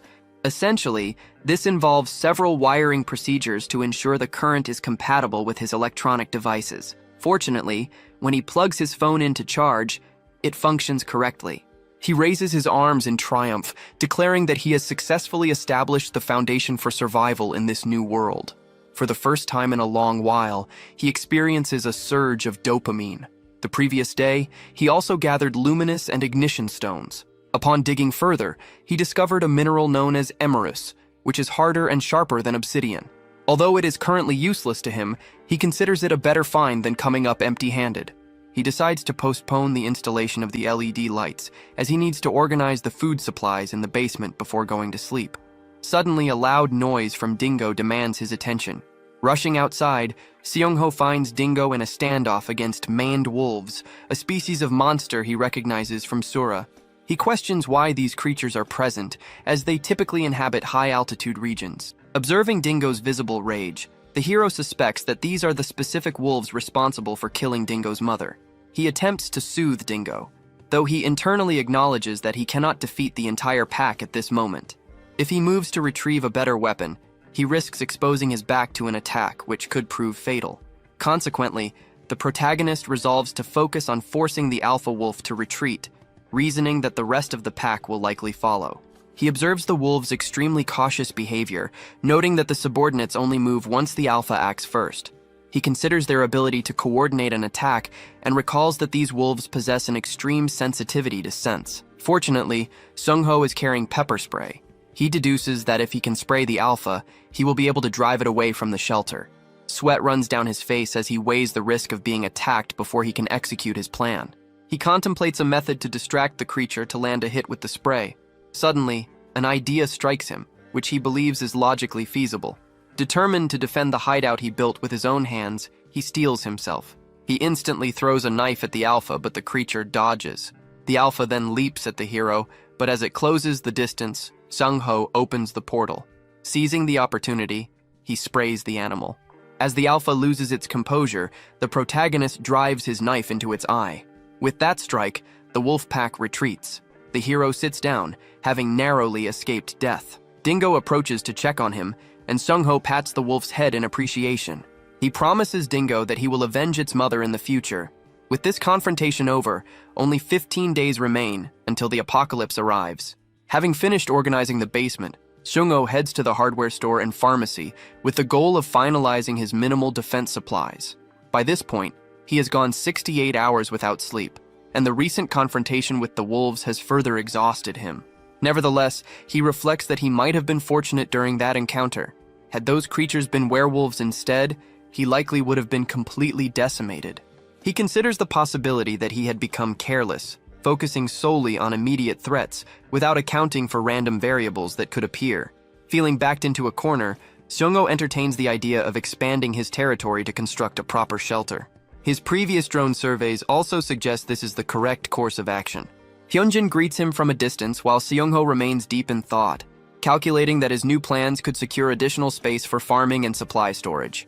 He determines that once the second line of defense is established, he will focus on acquiring Bluetooth beacons to extend his signal range. His friend repeatedly calls his name, finally snapping Seungho back to reality by asking what he is doing there. Keeping his answer brief, Seungho replies that he has come to purchase various supplies. Hyunjin assumes Seungho is there to buy weapons. A strange conclusion, given that they are standing in front of a hardware store. Hyunjin clarifies that he is not the one interested in weapons. Rather, the attractive woman accompanying him is the interested party. She is introduced as a member of their team. After completing his purchases, Seung-ho learns that his friend had run into the woman and is currently attempting to dissuade her from buying weapons at the store. However, she remains stubborn regarding her decision. Seung-ho decides it would be helpful to hand her the short summary note he had prepared. However, even after reading it, she remains entirely skeptical. She stares at him with an icy glare that unsettles him to the point where he verbally confronts her about it. Suddenly, the woman speaks up, recalling that he is actually the owner of the Taeokbokki restaurant. Seung-ho confirms her suspicion. She appears visibly stunned by his current appearance and the shift in his personality. Assuming she finds him rude, Seung-ho apologizes, but she responds by reaching into her wallet and handing him a business card. The young woman is identified as Jo Soo-yeon, and she reveals that she is a doctor, possessing both intelligence and beauty. Immediately after learning her profession, Seung-ho explains the basics of the game to her, just as he had done for Hyunjin and Mi-kyung. However, the doctor concludes that she does not particularly care, expressing her belief that the game lacks a scientific explanation. Seung-ho agrees that it is simply a mindless game, but Soo-yeon is not yet finished with her assessment. One specific detail bothers her, and she immediately points out that he must be an awakener himself. Seung-ho feels slightly discouraged by her accurate assumption, noting that Soo-yeon is exceptionally intelligent. She deduces that his explanations of the game are so vivid that it is impossible he has not played it. However, Soo-yeon does not pursue the thought any further, and simply thanks him for the summary. Meanwhile, Young-jun feels jealous that he could not explain things as effectively. The doctor humorously remarks that Hyung-jun cannot even compare to the depth of knowledge Seung-ho possesses regarding the game. Grateful for the assistance, Soo-yeon befriends Seung-ho, recognizing him as a good person. Consequently, another attractive woman is effectively added to his circle. The very next day, the protagonist is back in his room, cleaning the blade of his spear. The new weapon appears formidable, and he is curious to test its capabilities in combat. With his initial setup now complete, he calls for his dog, Dingo, and explains that they are going to avenge the wolf's mother. While it is not strictly an act of revenge, it would pose a significant problem if an intruder were to discover the hideout. Therefore, they must act swiftly to eliminate those dangerous threats. In the following scene, the pair prepares for the kill. For this mission, Dingo has a crucial role to fulfill. Currently, they are staring down a pack of wolves, but strangely, only 4 are visible. The most intriguing detail is the absence of an alpha wolf among the group. Upon closer inspection, Seung-ho realizes the true situation.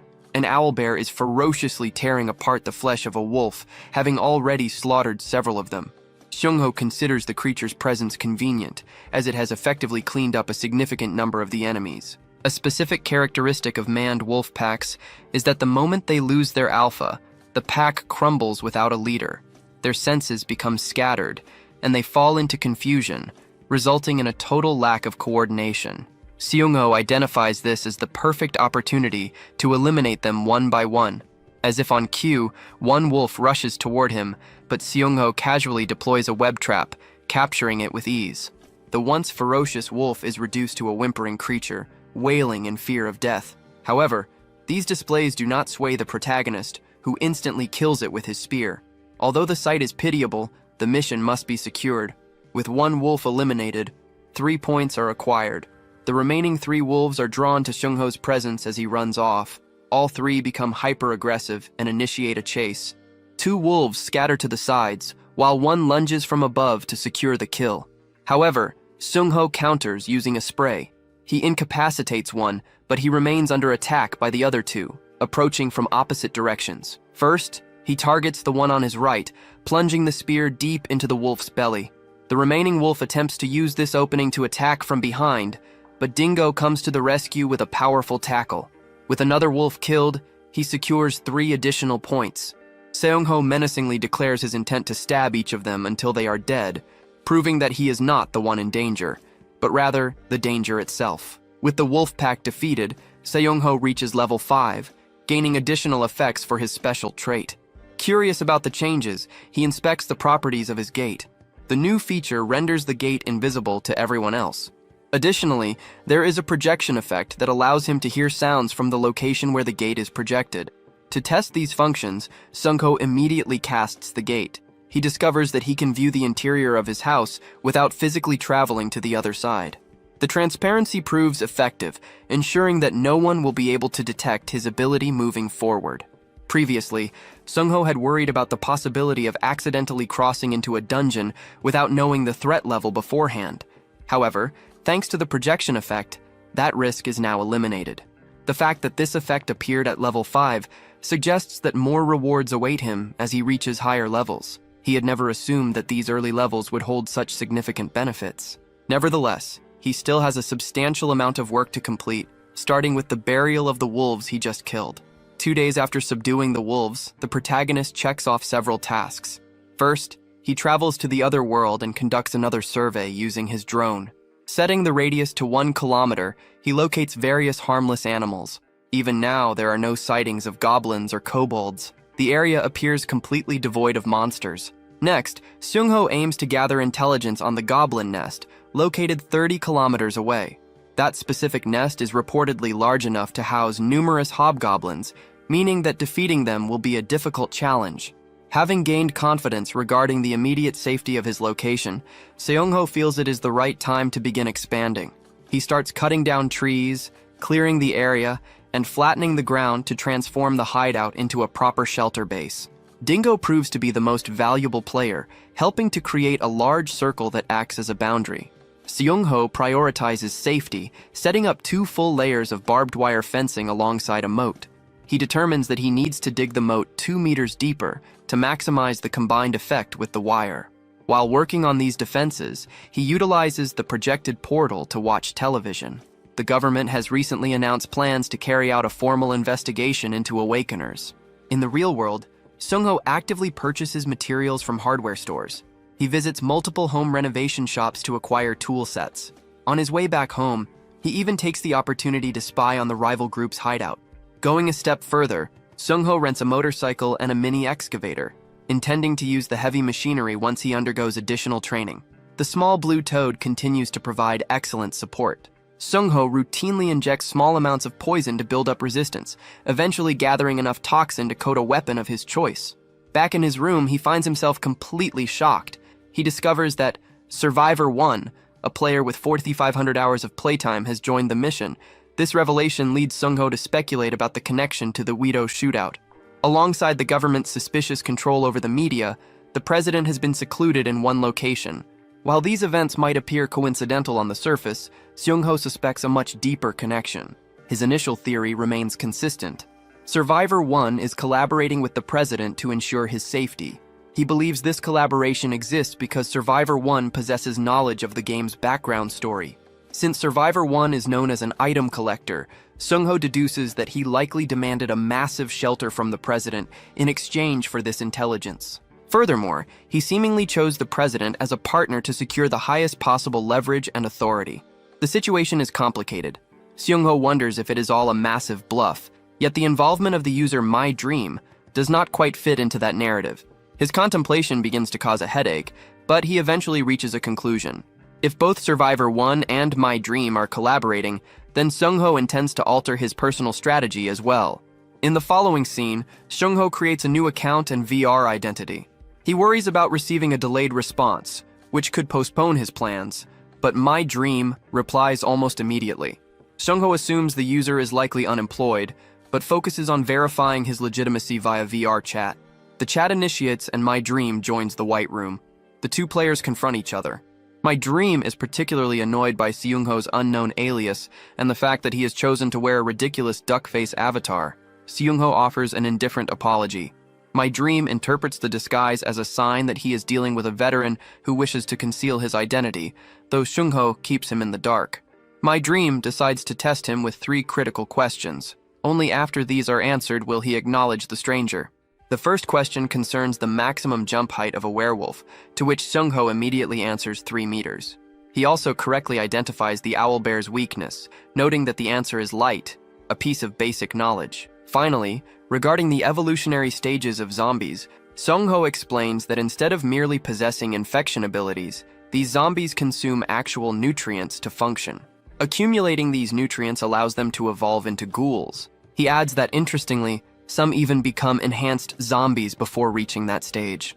My Dream then poses a fourth question, despite his initial claim that he would ask only 3. Seung-ho refuses to reveal the exact number of precursor events in the story.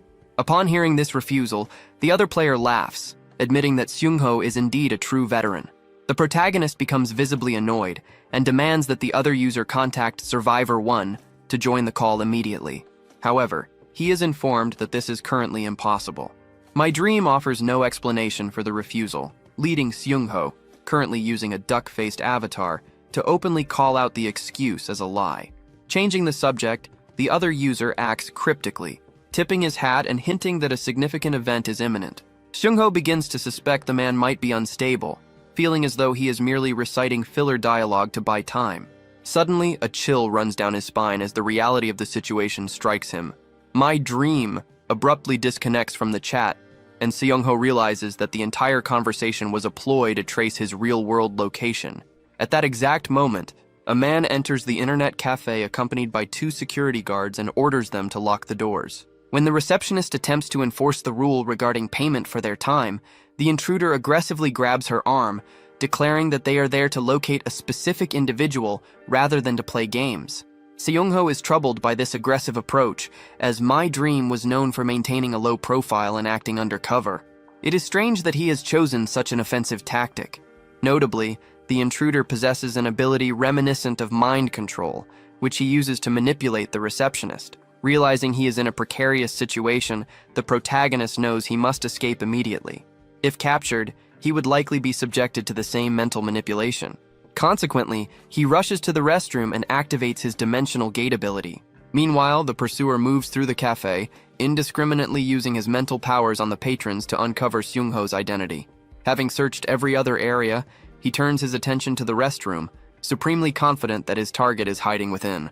As he kicks open each stall door, the intruder speculates whether his quarry is a stealth-type assassin. Despite the potential awkwardness of interrupting an innocent bystander, My Dream remains focused, confident in his ability to handle stealth-based opponents. To detect any invisible presence, he splashes a bucket of water across the room to reveal uneven surfaces and flails his hands through the air, hoping to make physical contact.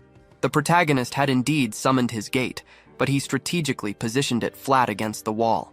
Ironically, the pursuer is currently standing directly in front of the portal, unable to see it due to its invisibility. Following his inspection, the intruder admits that his assumption about Seung-ho being a stealth user was incorrect. This leads him to a second conclusion. The target must be a movement specialist. Resembling a discount version of Nanami, he orders his group to scan the entire area again, reminding his men that a substantial reward awaits them upon the target's capture. Observing the situation from the safety of his portal, Seung-ho reflects on the turn of events. He acknowledges that, despite being wealthy in reality and humble within the game, he never wished for the situation to escalate to this point. He mentally thanks My Dream for providing clarity to the situation. For some time, Seung-ho had felt conflicted, but now he is absolutely certain of his course of action. Deciding to reveal himself, he resolves to fight without restraint, no longer holding back from responding to violence with equal force. His opponent sighs, wondering where Seung-ho is concealing himself. The man operates under the assumption that Seung-ho is a movement-based user, realizing that a veteran with so many accumulated hours would be difficult to track. Suddenly, the protagonist appears from behind, like a ghost to greet him. My Dream spots him in the mirror just as Seung-ho lunges forward with a spear strike. The poisonous tip slashes the man's leg, and within seconds, he succumbs to its effects. The antagonist, who had been posturing arrogantly, meets his downfall due to a single slip-up. Without pausing to confirm the man's identity, Seung-ho slams his face into the wall, warning him not to turn around. He then mocks the man for the pain caused by the poison currently coursing through his veins. Every time the man attempts to speak, Seung-ho harshly orders him to shut up. Next, gripping his blade, Seung-ho points out that neither the apocalypse nor the tutorial has officially begun. He adds that the murderer system is effectively inactive as well. As he speaks, he slices through the belt holding the man's gun. Adopting a terrifyingly serious tone, Seung-ho brutally declares that he would face no penalty if he were to kill him right then and there. The blade hovers against the man's neck, forcing him to remain obediently silent. Seung-ho is impressed that the man finally knows how to keep his mouth shut. The opponent's body collapses. Although he remains conscious, the poison renders him immobile for the time being. Seung-ho begins his interrogation with the first question, inquiring why the man was attempting to sell out Survivor 1 and targeting innocent people in the process. The man who had attempted to hunt others is now reduced to a paralyzed victim, a pathetic monster that could be farmed without lifting a finger. My Dream curses at Seung-ho, who responds by confiscating the man's gun, stating that this is the price he must pay for even entertaining the idea of capturing him. Clutching his knife, Seung-ho issues a chilling threat, promising to actually kill the man if they ever encounter one another again. Following this confrontation, Seung-ho escapes the cafe well before the rest of the group arrives. He makes it home safely and immediately crosses into the other dimension. There, he disassembles the gun and begins inspecting the man's identification card. The man's name is revealed to be Kwon Kyung-jun. He is in his late 30s, manages a golf club, and controls 3 bunkers through his business. Additionally, he appears to be a wealthy benefactor to multiple women, securing both romantic partners and financial resources. Regarding his abilities, Seung-ho assumes he possesses a powerful skill given the extensive number of hours he spent on the game. It is clear to Seung-ho that the skill is related to mind control. All of this valuable information is now at Seung-ho's disposal. Of course, skills are not guaranteed to improve, simply because someone has spent a few thousand hours in the game. It is noted that even players who dedicate their lives to games like Valorant or Counter-Strike can spend 10,000 hours playing, yet remain stuck at the same skill level.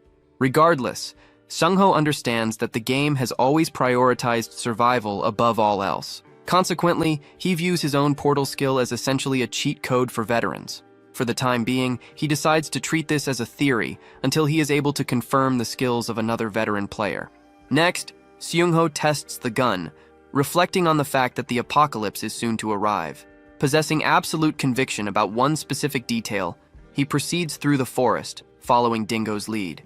Eventually, the dog barks, alerting him to an area of interest. There, the lifeless bodies of police officers lie scattered alongside several goblins. Maintaining his composure, the protagonist checks on the condition of the bodies. It turns out that one of the officers is actually alive. Although he lacks fatal wounds, he is suffering from the effects of a paralysis poison. However, the more concerning detail is his missing weapon, though Seung-ho briefly considers the possibility that the officer never carried one to begin with. In any case, Seung-ho moves the bodies together and instructs the survivor to rest there for 30 minutes until the poison's effects subside. He then turns his attention to inspecting the goblin corpses. At first glance, he identifies multiple bullet holes, confirming that the police officers were indeed armed. The critical question remains, why is only the gun missing? After contemplating the situation, Seung-ho reaches a revelation, suspecting that this is the work of a gold goblin. This realization excites him, as he is eager to hunt the creature down himself. With a new plan established, the protagonist proceeds to dial emergency services on his phone. He also leaves a note detailing the precise location and providing instructions to bury the goblin corpses. Seung-ho understands that the public is already aware of monsters, rendering a stealthy approach pointless. Currently, he is in a race against time, hoping that his small, lethal companion can assist him.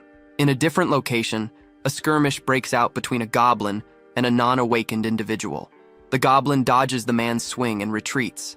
With 3 creatures remaining, the man questions his captain, asking if this is truly the correct method of handling the situation. He expresses confusion as to why he must act as a tanker when he possesses no abilities to begin with. The captain utilizes his skill, which grants him an advantage through psychokinesis. The only drawback is that the skill requires a significant amount of time to cast. The captain prepares a cluster of rocks and hurls them to crush the goblin's body. While he plays the role of support, his companion asks when the remaining party members are expected to arrive. The captain reveals that the rest of the party headed toward Gaia Mountain, but were apparently stopped and unable to ascend. This news comes as a shocking revelation to the ordinary man, who lacks any abilities. The subordinate wishes to retreat, but his captain believes they should press forward. 3 goblins ambush the man and are on the verge of overwhelming him when rocks smash into their faces, diverting their attention. Fortunately, these goblins are not as physically strong as their counterparts in the game. The captain instructs his companion to keep pushing forward while maintaining composure. He believes that if they can handle the monsters and capture the hobgoblin group, they will secure a significant advantage. However, the psychokinesis user becomes so preoccupied with lecturing his partner that he lowers his guard and is struck by a goblin's mace. With his hand injured, he loses control over his ability. It is notable that a lowly goblin managed to outsmart him with a counter strategy, creating a situation that appears hopeless.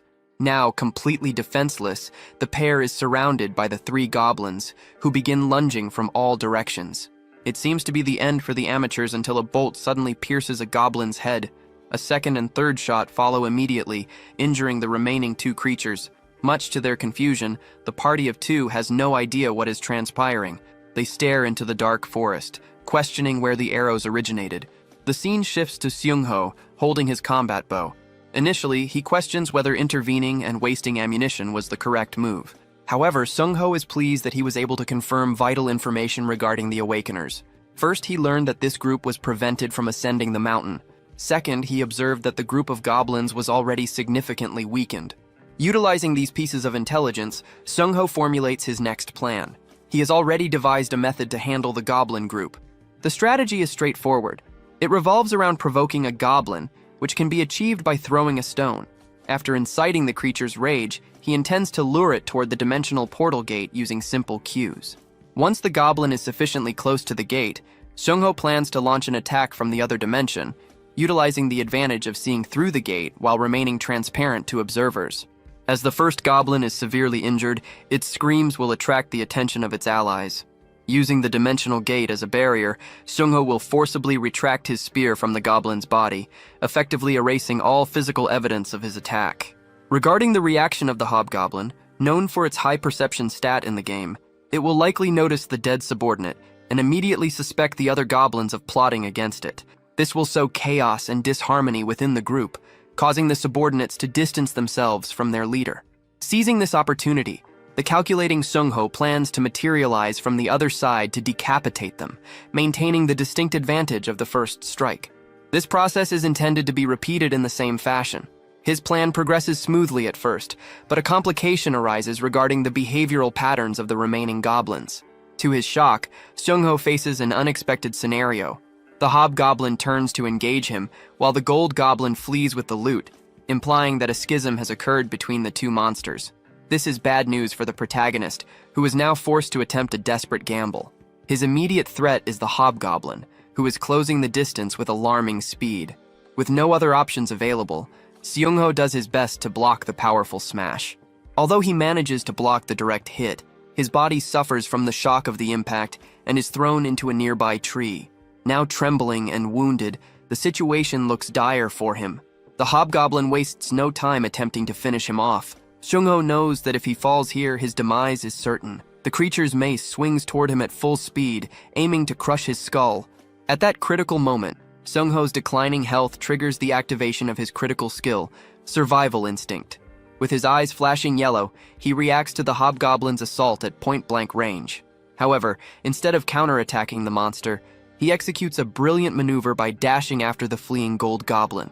Utilizing the gun he obtained from Kwon Kyung-jun, he aims at the creature's head and fires, killing the gold goblin instantly. Immediately following the kill, he summons the dimensional gate. Seung-ho has achieved the first phase of his farming mission, but he still must contend with the hideous monster pursuing him. He brings the firearm into the melee fight and begins shooting the creature. Unable to withstand the firepower, the hobgoblin is overwhelmed. Seung-ho retaliates by slashing the creature across its body with style. The monster screams as it dies, raising Seung-ho's level to 6 and netting him 16 points. Finally, his difficult quest is complete. He inspects a newly acquired skill called Terrain Sense, which allows him to perceive and respond to the surrounding geography. Interestingly, consistent with previous events, the items he used or held during the battle have been upgraded into official system items. Realizing that a search party is approaching, he knows he cannot waste time. Having acquired his target, he manifests the dimensional gate and steps inside, intending to rest in his hideout until the search party departs. The following day, Seung-ho is woken up by his dog. He checks his watch and realizes that he slept for an entire day due to the severity of his injuries. Acknowledging the risks associated with survival instinct, he resolves to use it only in extreme situations. Before heading out on his next mission, he examines the loot he retrieved from the gold goblin. He lays the items on the table, revealing several revolvers, a dagger, and other miscellaneous goods, proving the goblins were exceptional hoarders. While Sung-ho is satisfied with the revolvers, he considers the mithril knife he secured to be the true prize. This weapon possesses the attribute of permanent invariance, a rarity within the game. It stands as one of the few armaments capable of remaining unaffected by the approaching disease catastrophe. However, Seung-ho is troubled by the question of how a mere goblin managed to acquire such a rare item, which typically costs a staggering 100 points in the shop. Upon inspecting every inch of the blade, he realizes that the weapon is actually flawed and imperfect.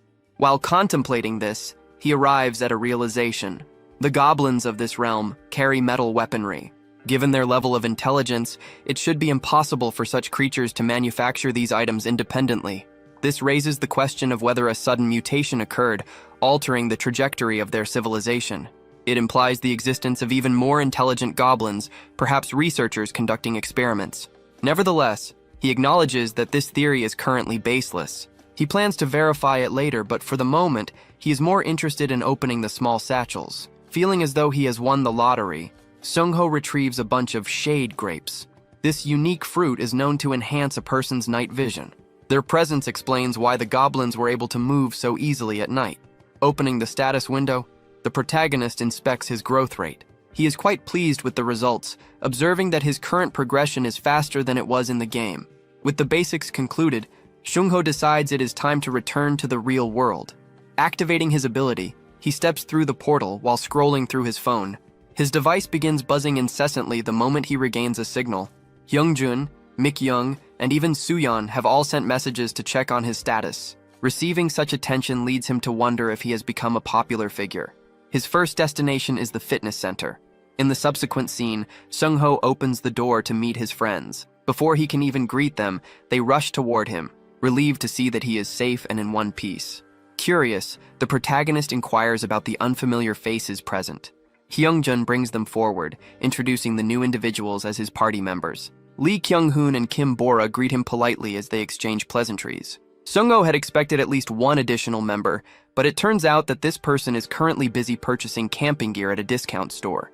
He is astonished to learn that such a place exists, prompting Mik-young to intervene and confirm that it is a very modern establishment that opened recently. The gym director then asks if Sung-ho is up to date regarding the incident on the news. Sung-ho confirms that he is, stating that he is caught up on everything via MeTube. A suggestion is made regarding the possibility of establishing a channel there as well. Meanwhile, the same doctor who performed the autopsy on the goblin from Gaia Mountain has entered a state of panic, issuing a public warning for everyone to prepare for the coming apocalypse. Additionally, the president holds a national meeting, announcing that the government is making every effort to verify the location of the game's creator. Hyungjun inquires about Seung-ho's next major objective. The entire party has gathered at this location specifically because of Seung-ho's extensive knowledge of the game. However, Kyung-hoon appears irritated that Hyungjun continues to seek advice, pointing out that he had already explained that goblins obviously yield points. He argues that if an awakener kills a monster, they would instantly jump from level 1 to level 2, implying that the primary objective should simply be to stockpile supplies. Seung-ho watches the man speak confidently, despite being completely incorrect, unaware of the magnitude of his error. Addressing him directly, Seung-ho reveals that his assertions are entirely false. The arrogant individual interrupts him, asking if he has ever played the game, and behaving like an obstinate internet user incapable of listening to an opposing opinion.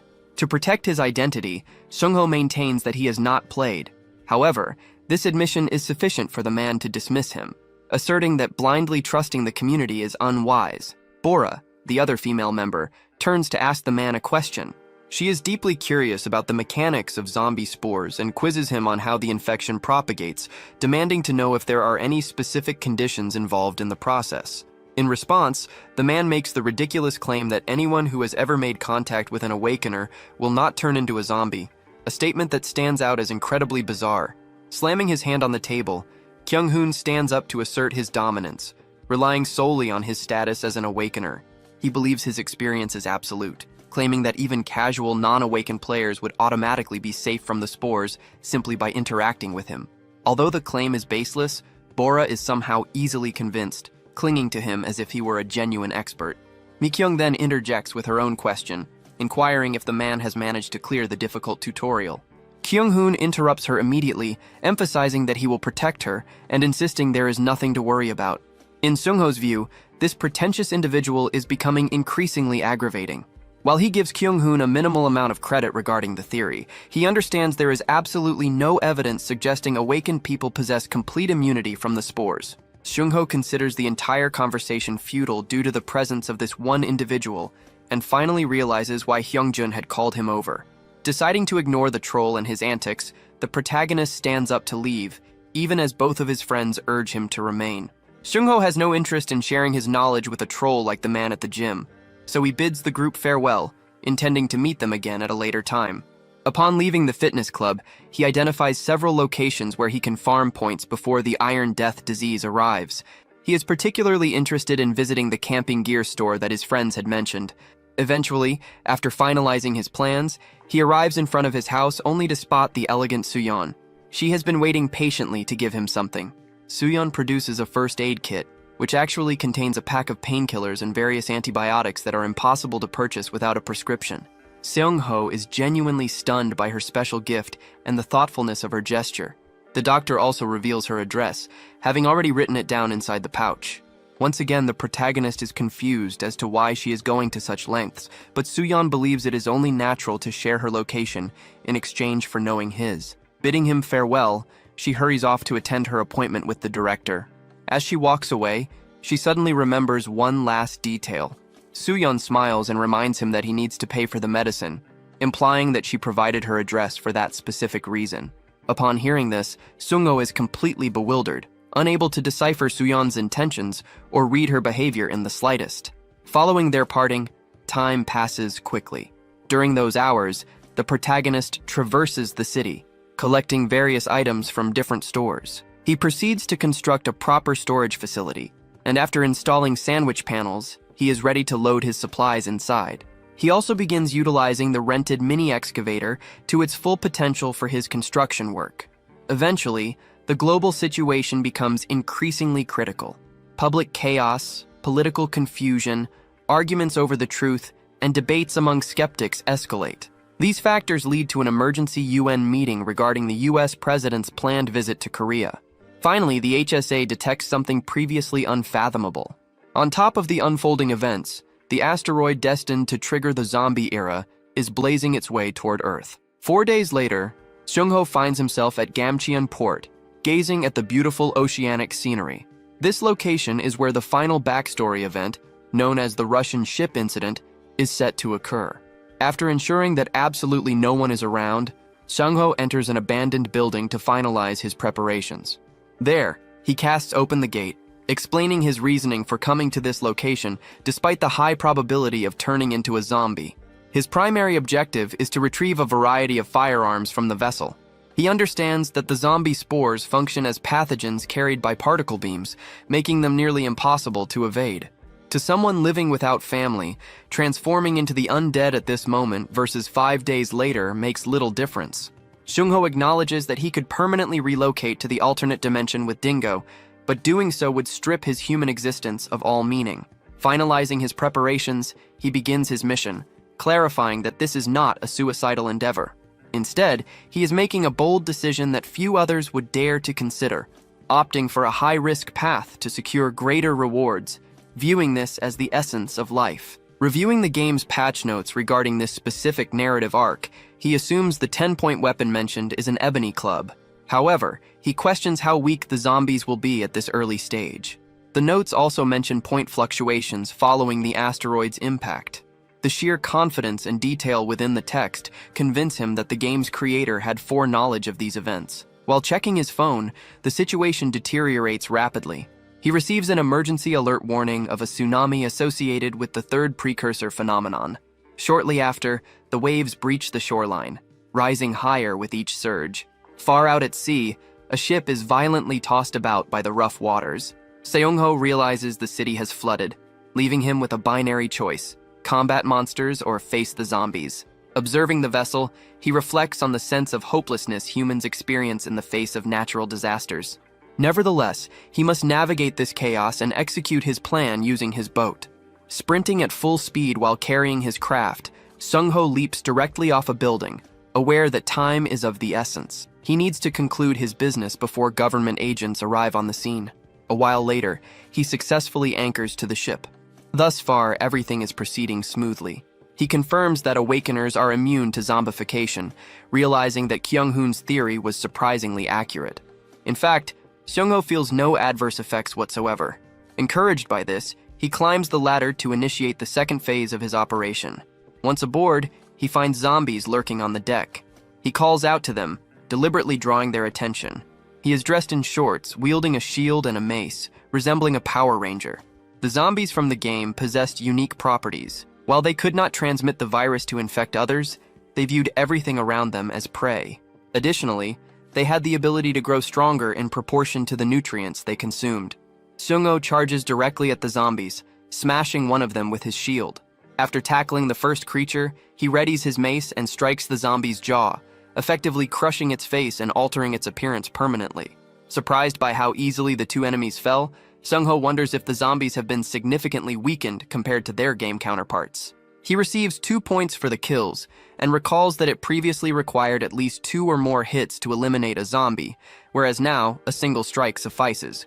However, remembering the incident with the orcs, he refuses to lower his guard.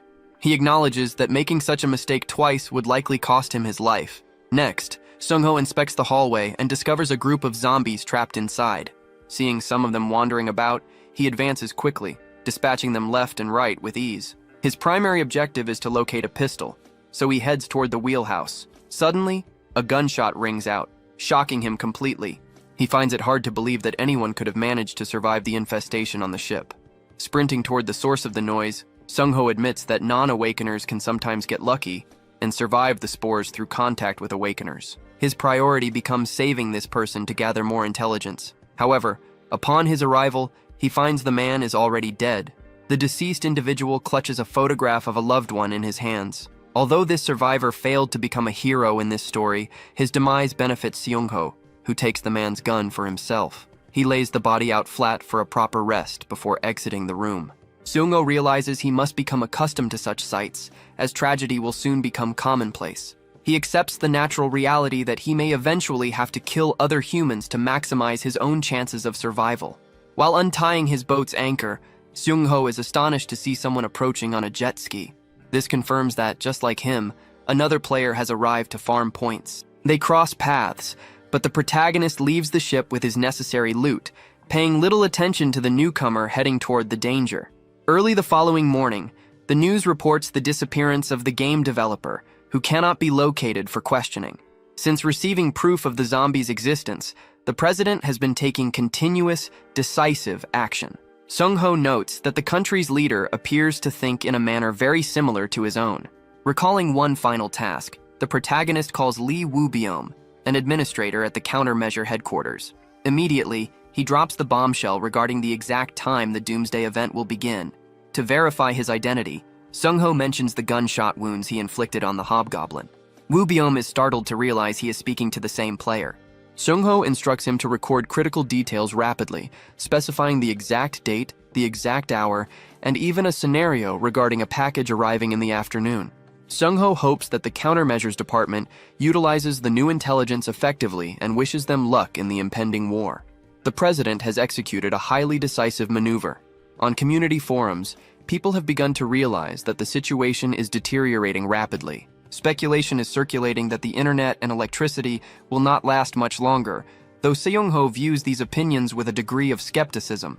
He remains unsure if all these predicted events will truly come to pass. However, an official announcement is soon broadcast, instructing citizens to stockpile sufficient food and water for 4 days and to return to their families. The military begins active patrols, demanding that the public cease all activities immediately. It is stated that a formal declaration will be issued by July 20th. Observing these developments, Seung-ho considers this to be the perfect response. He feels a pang of regret for not informing the public sooner about the coming state of the world. He reflects that had he known the government would handle the situation this competently, he would have utilized his trait to its full potential from the beginning. Although it appears to be a significant missed opportunity, Seung-ho copes by admitting that he likely could not have prevented the disaster regardless.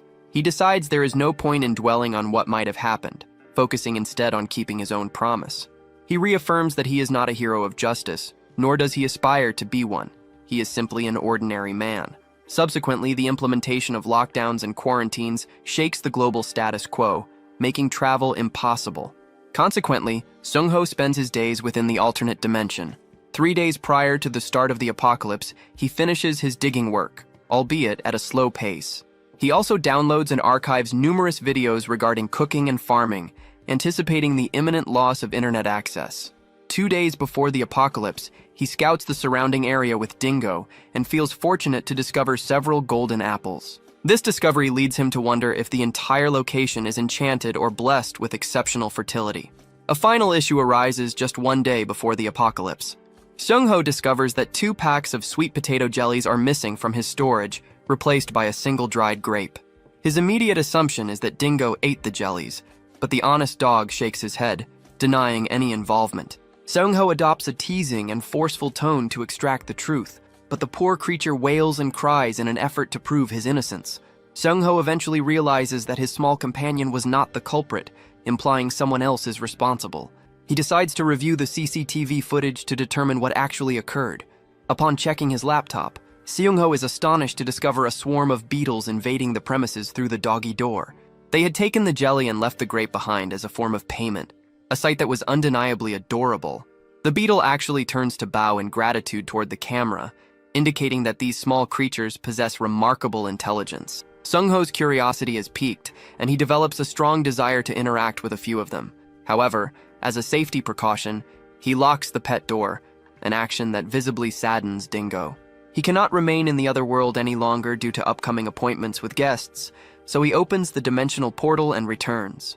In the following scene, Seung-ho is seated with his friends and key party members, expressing surprise that they all managed to arrive safely despite the strict lockdown. He notices another unfamiliar face and learns that this new man is the final addition to the team.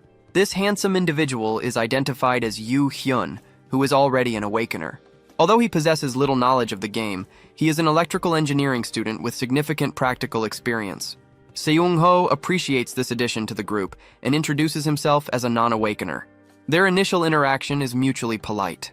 Seung-ho intends to address the critical matters swiftly. He requests that everyone share their intelligence one by one, beginning with Hyungjun. Hyungjun starts by recounting an incident involving his ex-wife, noting that their phone line was cut during a conversation. Concerned, he went looking for his daughter, but on his return trip, he observed barricades being erected on the highway. Through his investigation, Hyungjun discovered that authorities were attempting to evacuate citizens residing near the petrochemical complex. Next, the elegant doctor takes her turn, sharing a crucial piece of information. Suyeon witnessed a shelter being constructed in the local park, a shocking but verified reality. Mi-kyung speaks next, explaining that while she was at the market, she heard reports about high-ranking officials opposing the president's decisions. Reportedly, all the officials who protested were subsequently detained. Seung-ho realizes that these findings are far more valuable than he had initially assumed. The end is approaching, and the president's stance appears clear. He is evidently aware of what is about to occur. The major question remains why Seung-ho chose to ask for their input individually. This strategy was employed because, within a network, it is crucial to establish corresponding reasoning based on the information provided by others. While he could simply reveal himself as a veteran to persuade them, doing so would place him at significant personal risk. Seung-ho begins to speak, urging everyone to pay close attention to his next words. He then boldly declares that the president's ultimate goal is to engineer a controlled apocalypse. This statement immediately stuns every person in the room. Seung-ho supports his logic by citing the unexplained lockdowns and the sudden suspension of operations at all national facilities. He argues that there is only one reason the government would implement such drastic changes in such a short period. Putting the pieces together, he realizes that the end is imminent. Suyeon quickly grasps the situation, deducing that the government must already be confident of the exact date the apocalypse will unleash. Seung-ho confirms this suspicion and identifies July 20th as the likely date. In a state of panic, Yoo Hyun stands up to inform his family, but the protagonist shouts at him to stop. He is determined to prevent the group from losing their composure. Although it may sound cruel, he emphasizes that individual survival takes precedence over family concerns in this scenario. Seung-ho coldly reminds everyone in the room that any one of them could transform into a zombie starting the following day, meaning the terror of death is looming over all of them. Addressing the core issue, He produces a stack of files and acknowledges the true reason he gathered them there. He reveals that he possesses a strategy for the tutorial phase, along with detailed information regarding the survival aspects of what is to come.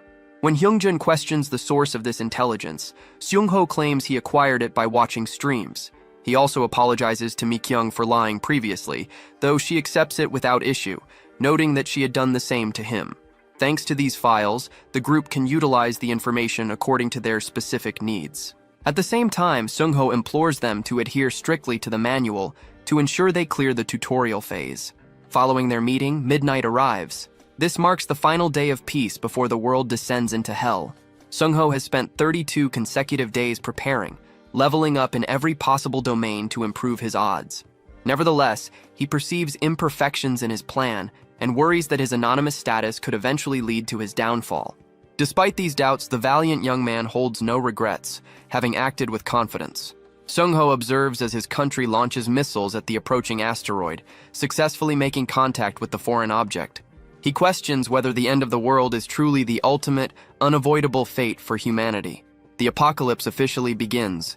Morning arrives, and with it, the lockdowns are lifted. All of Seung-ho's preparation work is complete, including the installation of bulletproof glass and high-strength durable doors. He then follows his usual routine of injecting a small dose of poison to hone his resistance capabilities. Following this, he engages in a workout, performing 300 one-arm push-ups while under the influence of the toxin, displaying a work ethic that rivals even the strongest fictional heroes. Seung-ho changes into his combat gear, looking impressive before sharing breakfast with his dog. He waits for the 9 a.m. announcement, briefly dozing off in the process. Suddenly, the hour arrives, and the television turns on. The president sits before the nation to deliver an overwhelming message, declaring martial law and announcing the closure of roads, among other measures. Seung-ho feels moved and impressed by the president's decisions, believing that no other leader could have provided the country with a more dignified conclusion. Witnessing the somber state of the leader, he clutches the remote, struggling to accept the ultimate end. Nevertheless, he acknowledges that this fate cannot be avoided. It is a reality that humanity must endure and survive. However, this time, Seung-ho will not enter the apocalypse as a novice, but as a veteran possessing comprehensive knowledge. 4 hours remain until the spores are scheduled to make contact. He spends 2 of those hours in the alternate dimension, checking on the items farmed and stored in his warehouse. Back in the real world, he sets up the necessary equipment to handle the days following the onset of the Iron Death disease. While he is occupied in the other world, humanity begins to collapse. Chaos runs rampant as civilians fight and harm one another, with general apathy toward order taking hold. In one instance, an overweight man wanders the streets exposing himself, seemingly resigned to death, before being struck by a car and killed. Some individuals appear to enjoy killing others without remorse, confirming that the world is truly coming to an end. The blonde man behind the wheel shows no concern for the pedestrian he just killed. His friend remarks that getting rid of the car is acceptable, reasoning that the Iron Death disease will soon wipe out all vehicles regardless. Another man points his bat toward the rooftop, calling out the person silently spying on them. He harbors a personal grudge against the protagonist and expresses a desire to kill Seung-ho to farm points. Seung-ho is confused by the man's arrogant attitude, but his attention is drawn to flyers falling from the sky. Even on the brink of the apocalypse, the government continues to show concern for its people. Seung-ho finds this altruism amazing, noting the contrast with his own ruthless selfishness regarding personal survival. He realizes that if more people acted in the interest of others, dealing with the apocalypse would be significantly easier. Crushing the paper in his hand, he reflects that this is an unrealistic standard. He resolves to focus solely on returning to his preparations. In the next scene, barely 3 minutes remain until the spores make contact with the world. Seung-ho has collected numerous air tanks, questioning whether the quantity will suffice before the disease takes full control. He has already committed every resupply route within the city to memory. Glancing at his watch, he briefly considers the consequences of forgetting to remove it, but he quickly dismisses the thought, realizing he is worrying excessively. Choosing to keep matters simple, he dons his helmet. As the clock strikes 1 p.m., the spores make contact with the world. Stealing his resolve, Seung-ho kickstarts his motorcycle, hoping his plans will proceed without error. The narrative shifts to the onset of the infection, as the spores begin to affect the general population. Vitality is drained from the victims, leaving behind only flesh-eating corpses.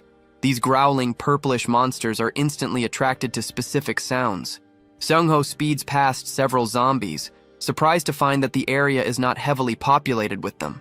This is fortunate, resulting from the fact that most infected individuals remained indoors, perishing alongside their families. The only aspect that intrigues him is the prospect of finding a survivor who has not turned. Nevertheless, the situation appears manageable. Spotting a clear path, he takes a shortcut, prioritizing the avoidance of zombies while he is focused on gathering resources. Fortunately, the shops still have their shutters secured. This allows him to easily shatter the glass with his sledgehammer, which he proceeds to do before entering. Seung-ho summons the portal, aware that speed is essential. He seizes necessary items, understanding that it will take some time for the spores to establish full mental control over the zombies. His optimal strategy is to raid the hardware store before the zombies can coordinate an assault, thereby avoiding unnecessary combat. Consequently, he tosses everything he can reach into the portal, effectively flooding his dog's vicinity with a massive quantity of medicine. With the pharmacy completely emptied, Seung-ho assesses his progress and realizes he is moving significantly faster than anticipated. However, this assumption is challenged when he arrives at the hardware store and discovers double layers of security measures. He had predicted this obstacle, which is precisely why he brought the tanks. Seung-ho activates the focused heat of the oxygen cutter. A minor problem arises. The equipment is excessively loud and begins to attract nearby zombies. Scanning his surroundings, Seung-ho recalls that although their tracking senses were diminished in the game, they still required only a few moments to locate the source of the noise. An entire horde surrounds him, signaling his potential doom. Because he had encountered this exact situation before during the Russian ship event, Seung-ho was fully prepared. These particular monsters were still in their initial stage of development. Since they were only focused on consuming nutrients, fighting them off was a rather simple task. Charging forward at top speed, he swung his mace with absolute confidence in his own strength. A heavy strike easily took down the first creature. He knew that as long as the weak spots were targeted, even a complete beginner could handle them. When two additional enemies rushed him, he crushed one's skull and destroyed the other with a single sweeping blow. Compared to his past experiences, the real-world difficulty of these enemies felt significantly reduced. Farming them became an effortless routine, especially since every successful kill rewarded him with 2 points. Dealing with the rest of the crowd, however, presented a different challenge. Normally, his go-to strategy involved pulling the horde into a narrow alleyway to prevent getting surrounded. Unfortunately, his current objectives strictly limited his mobility. Realizing he had an oxygen cutter on hand, he decided the most effective approach was to wipe them all out simultaneously. He used his shield to block the approaching mob, while confidently stating that his earlier avoidance was strictly to save valuable farming time, not out of fear. He firmly declared that he was never scared of them while actively crushing their faces. Provoked by his bold claims, the entire group leaped at him all at once. Using his incredible speed, however, he managed to dodge their coordinated attack effortlessly. Having poured 5,500 hours of his life into that terrible game, he knew he was completely out of their league. Without any advanced ghouls in the mix, he found the idea of a disorganized mob defeating him totally ridiculous. He quickly wiped out the remaining enemies in front of him with a heavy shield bash, genuinely enjoying the chaotic spectacle. To finish off the performance, he ignited the blowtorch, eager to incinerate the neat pile of dead bodies he had just created. Once the massive battle concluded, Seung-ho gathered his newly acquired supplies from the hardware shop and headed straight for the local police station. Upon arriving, he discovered that the weapon storage had already been completely emptied by others, making him feel like a player arriving too late to the loot in a survival video game. Surprisingly, he did not feel upset for long. He soon stumbled upon a dead body wearing a loaded backpack. Checking inside, he uncovered a fantastic stash of firearms, tasers, and communication radios. His journey then smoothly transitioned to his fourth target area. Everything proceeded perfectly. By relying on a recently acquired detection ability and his high stats in perception and handiwork, he managed to slip quietly past the wandering zombies without drawing any unwanted attention. By the time the undead started figuring out how to form groups, the young man had successfully reached a local motorcycle shop. Finding the place completely stripped of inventory, he noticed a single ATV left behind and immediately loaded his gathered supplies onto it. Taking a moment to assess his current status, he slipped back into his private dimension. This quick detour allowed him to rest and clear any negative physical effects. Once again, He recognized that his unique portal power gave him a massive, unfair advantage. After stepping back into reality, he stood there trying to decide where he should head next. Suddenly, two hostile strangers noticed him. They began to mock him, assuming he was a completely ordinary person without any special abilities. The situation escalated quickly when the main bully cruelly launched a lightning strike directly at the young man's lower body. Jumping backward to protect himself, he realized this attacker's strange fixation on him was crossing a dangerous line. While the second thug stood guard to keep the surrounding zombies away, the protagonist evaluated his options and prepared his portal for a counterattack. He debated if he should just eliminate them entirely, knowing the fight would be incredibly easy. As the aggressive blonde man walked toward him with supreme confidence, the young man mentally reviewed the rules of the game's tutorial phase. He figured that the system probably would not label him a murderer at this early stage. Furthermore, even if the penalty was already active, a player's first kill only ever resulted in a minor system warning. Relying on his invisible portal, he vanished and reappeared right behind his enemy, leaving the blonde man deeply confused. Although taking the man's life would have been effortless, he still felt uncomfortable with the dark reality of committing an actual murder. Instead, he simply placed his attacker in a tight chokehold. Feeling the sudden grab, the bully finally understood that his target also possessed awakened abilities. When asked about the reason behind his unprovoked hostility, the man gave a ridiculous explanation. He claimed he had stolen the young man's girlfriend, insisting he had even seen them together in bed in the past. Disgusted by the nonsense, the protagonist kicked the guy to the ground and delivered what he called his final warning. He stated clearly that he lived by a strict rule of never harming innocent people. Rejecting this moral high ground, the fallen attacker just laughed. He argued that they were exactly the same, claiming they were both just selfish individuals looking out for themselves. Without any hesitation, the blonde man fired his weapon once more. However, the young man dodged the attack with incredible ease and perfect timing. Rather than arguing, he completely agreed with his attacker's cynical worldview.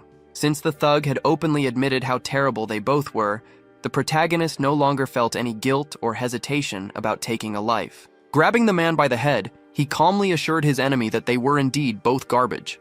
For a long time, Xiangho had avoided accepting this harsh reality, but he finally took action by completely shattering his attacker's jaw. Although he had died in over 100 combat matches within the game, taking a human life in the real world made his body tremble in a completely unfamiliar way. Shortly after, the second cowardly attacker approached. Instead of striking him down, the protagonist simply warned the man to look behind him. A group of zombies was already launching an ambush. As the creatures tore the man apart, he pleaded desperately for assistance. However, Xiangho completely ignored the cries, focusing entirely on his own desire for self-preservation.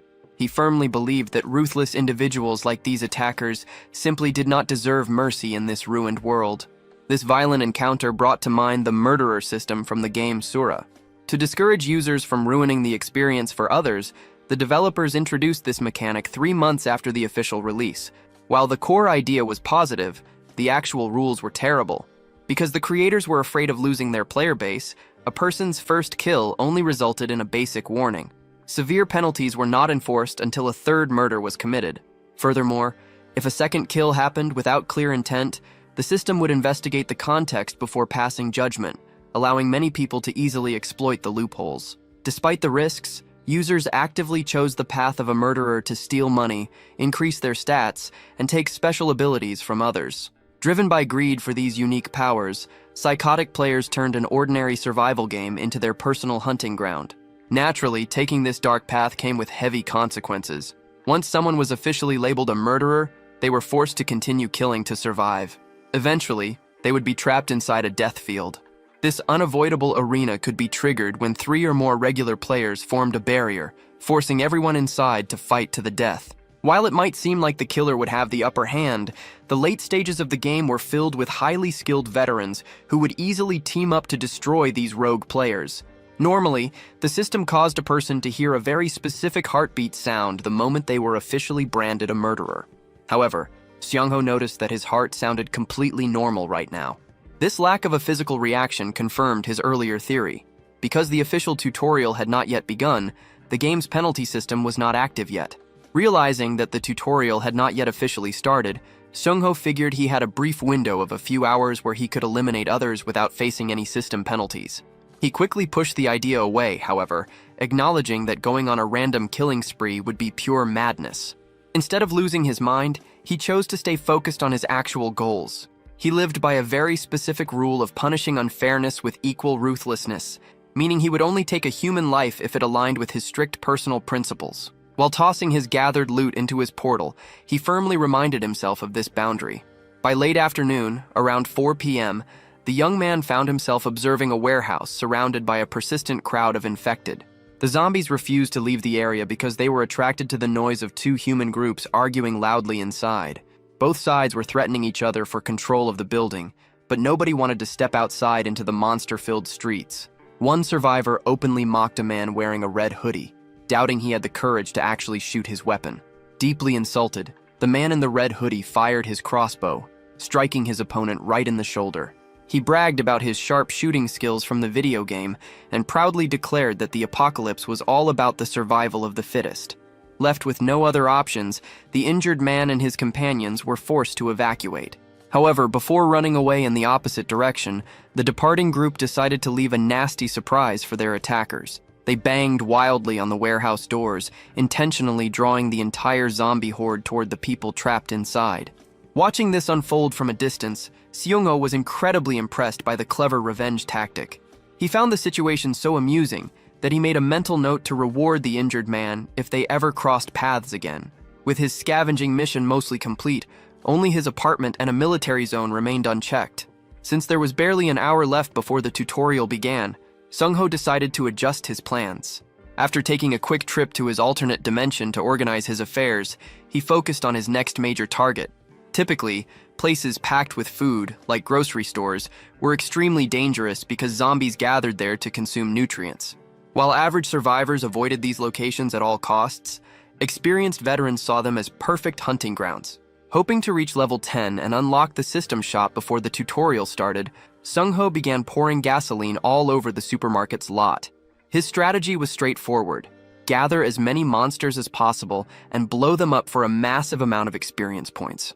Yet just as he finished setting up the trap, a sudden realization hit him. The upcoming phase of the apocalypse would naturally flood the entire area with oil anyway, leaving him to wonder if he had just wasted his valuable fuel for absolutely nothing. Instead of dwelling on the wasted fuel, the young man figured the setup was worth it just to let his dog enjoy the exercise. Since they still had a brief window before the official tutorial started, he gave Dingo the signal to carry out their rehearsed strategy. Moving with incredible speed and agility, the small dog sprinted past the distracted, feeding monsters without any trouble. Once Dingo aggressively pushed a door open, the entire undead crowd shifted their focus and began chasing the animal. Seeing his pet perform perfectly, the young man waited until Dingo safely vanished into the dimensional gateway.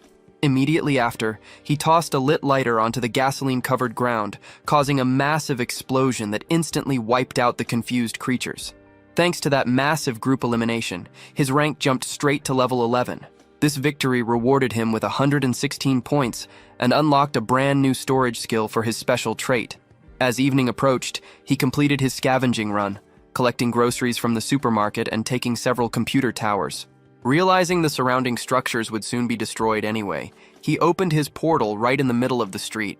He then wheeled his motorcycle inside, fully aware that the vehicle would be entirely useless in the real world from now on. Back in his alternate dimension, he headed to a practice area located roughly a kilometer away from his main shelter. To prepare for the next disaster, he swapped his outfit for completely non-metallic gear, putting on a fiber-based protective vest and a basic helmet. Without any metal zippers or buckles on his clothes, he felt surprisingly comfortable and fully equipped. As the countdown dropped to just 3 minutes, a creepy sensation washed over him. He had previously deduced that both the deadly human spores and the upcoming metal-destroying plague were carried by the wind. Since his gateway only allowed him and his personal belongings to pass through, he knew he had to be extremely careful with both threats. Surrounded by wooden practice targets, he tried to push his anxiety away, reasoning that if his equipment somehow failed, he would simply have to sprint to a safe zone. With only 3 seconds remaining, he opened his portal one last time to observe the outside world. The devastating iron disease finally swept across the nation, instantly annihilating everything in its path. Massive skyscrapers collapsed into dust, and city towers were completely torn apart. Watching the destruction unfold from the safety of his gateway, he witnessed the exact reason why human society would never be able to rebuild. In a matter of moments, the metal-eating plague threw civilization back to the Stone Age, wiping out any remaining hope for humanity. Although the young man had mentally braced himself, witnessing the disaster unfold firsthand was far more horrifying than he had anticipated. Suddenly, a massive blast rocked the area. Initially, he assumed a weapons facility had detonated, but his immediate concern quickly shifted to the condition of his iron beads. Fortunately, the items remained completely untouched. However, this brief moment of relief quickly vanished because the reality of the disaster was still overwhelmingly grim. Shutting his dimensional gateway, he forced himself to suppress his emotions and focus strictly on executing his survival strategy. When he returned to his base, a surprising sight awaited him. The tiny beetles from before were standing there eagerly, holding out a root. It seemed they wanted to make amends or offer a trade for what they had previously taken. When he asked if they were proposing an exchange, one of the insects actually nodded in confirmation. He tried to maintain a strict and intimidating attitude, but their undeniable cuteness quickly melted his resolve. Softening his tone, he explained that he did not need food and preferred unique items instead. Deep down, he assumed their tiny minds could never grasp such a complex request. To his absolute astonishment, the red beetle picked up a small twig and began writing in the soil, clearly offering to trade ore for sweet potato jelly. Thrilled by the proposal, he eagerly accepted. Yet, when he reached out too quickly to finalize the deal, the little creature slapped his hand away. The bugs then gathered in a tight circle to discuss the terms before the red leader finally approved the agreement. Unexpectedly, a system notification appeared, requiring a formal contract to validate their trade. This process was entirely different from how he had bonded with his dog, leading him to conclude that creatures with such high intelligence could not simply be tamed as pets. The document outlined the specific conditions and named all involved parties in a highly professional manner. Having nothing to lose, the young man signed the paperwork, which officially linked the beetles to him as contracted partners. As the bugs prepared to scatter and fetch the promised ore, he hurried into his storage room. He returned with extra sweet potato jelly, offering it to his new companions as an upfront bonus. The insects rejoiced, thrilled to have formed a partnership with such a generous human. While encouraging them to enjoy the treat and return with valuable goods, he jokingly warned that he would track them to the ends of the earth if they ever dared to break their promise. Before the notoriously oppressive tutorial stage officially began, Seong-ho carefully calculated his next moves and organized his gathered resources. Among the impressive items he had scavenged from others was a ceramic knife, which was highly valuable because it was completely immune to the metal-destroying plague. Although he had no intention of actively hunting other survivors, he realized the importance of thoroughly searching their abandoned bases for useful equipment. After putting away his newly acquired gear, he connected a computer tower and a hard drive he had recently taken from a complex to scan their contents. While browsing through numerous media files, he stumbled upon a surprising discovery: a professional modeling photograph of Mi-kyung. This revelation proved she had been an idol, which perfectly explained her unusually attractive appearance that always made her stand out. Choosing to respect her privacy, he quietly deleted the image while thinking back on the moments they had spent together. Once he finished with the computer, the young man turned his attention to the rewards he had earned for reaching level 10.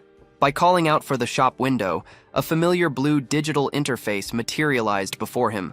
While it looked exactly like the store from the video game, he noticed that the item prices had slightly changed. He decided to purchase the 6th and 11th items on the list. When they magically appeared right in front of him, it confirmed that the game's mechanics were fully functioning in reality. This realization made him wonder if he could take advantage of a specific glitch he remembered from the original game's tutorial. Following this, he tested his newly acquired dimensional slot power. This skill granted him a quick access inventory system consisting of 5 tiny storage cubes. By simply calling out the specific slots, the cubicles appeared before him. He quickly realized the incredible value of this ability. Instead of carrying heavy loads or constantly opening his main portal, he could effortlessly store and retrieve his most important gear on the go. Recognizing how overpowered this advantage would be for his future growth, he filled all 5 slots. With his preparations complete, he instructed his dog Dingo to guard the base while he stepped back into the destroyed reality to tackle the tutorial. The outside world now resembled a wasteland completely wiped out by a nuclear explosion. Because the environment was incredibly dark, his natural perception and terrain sensing skills were simply not enough to navigate safely. Knowing he would be essentially blind during combat without assistance, he quickly retrieved a specific item from his third-dimensional slot. He pulled out a cluster of shade grapes, a special fruit that temporarily boosted a person's night vision. As soon as he ate one, his eyes began to glow with a faint greenish-yellow light, instantly allowing him to clearly spot the undead creatures wandering in the distance. Now, his main priority was finding a secure hiding spot within the ruined city. Unlike the rest of the ruthlessly difficult game, which rarely warned players before dangerous events started, the tutorial phase was quite obvious. The sudden arrival of massive, overwhelming zombie hordes served as the undeniable signal that the brutal test had finally begun. To trigger the massive zombie wall, a player usually has to be seen by the undead horde. Since the young man was carefully sneaking past them, he completely avoided this first method. Alternatively, the tutorial could also begin if someone picked up a specific trigger item. Focused on exploiting a known glitch, he stared intently at an empty space on the ground until a blue crack magically appeared. By grabbing the weapon at the exact moment it generated, he successfully created a duplicate. To his surprise, the real-world version of this cloned item turned out to be the premium ebony wood club from the shop, making it vastly superior to its standard in-game counterpart. Although the game's recent updates were highly confusing, this specific mechanic provided an incredible advantage.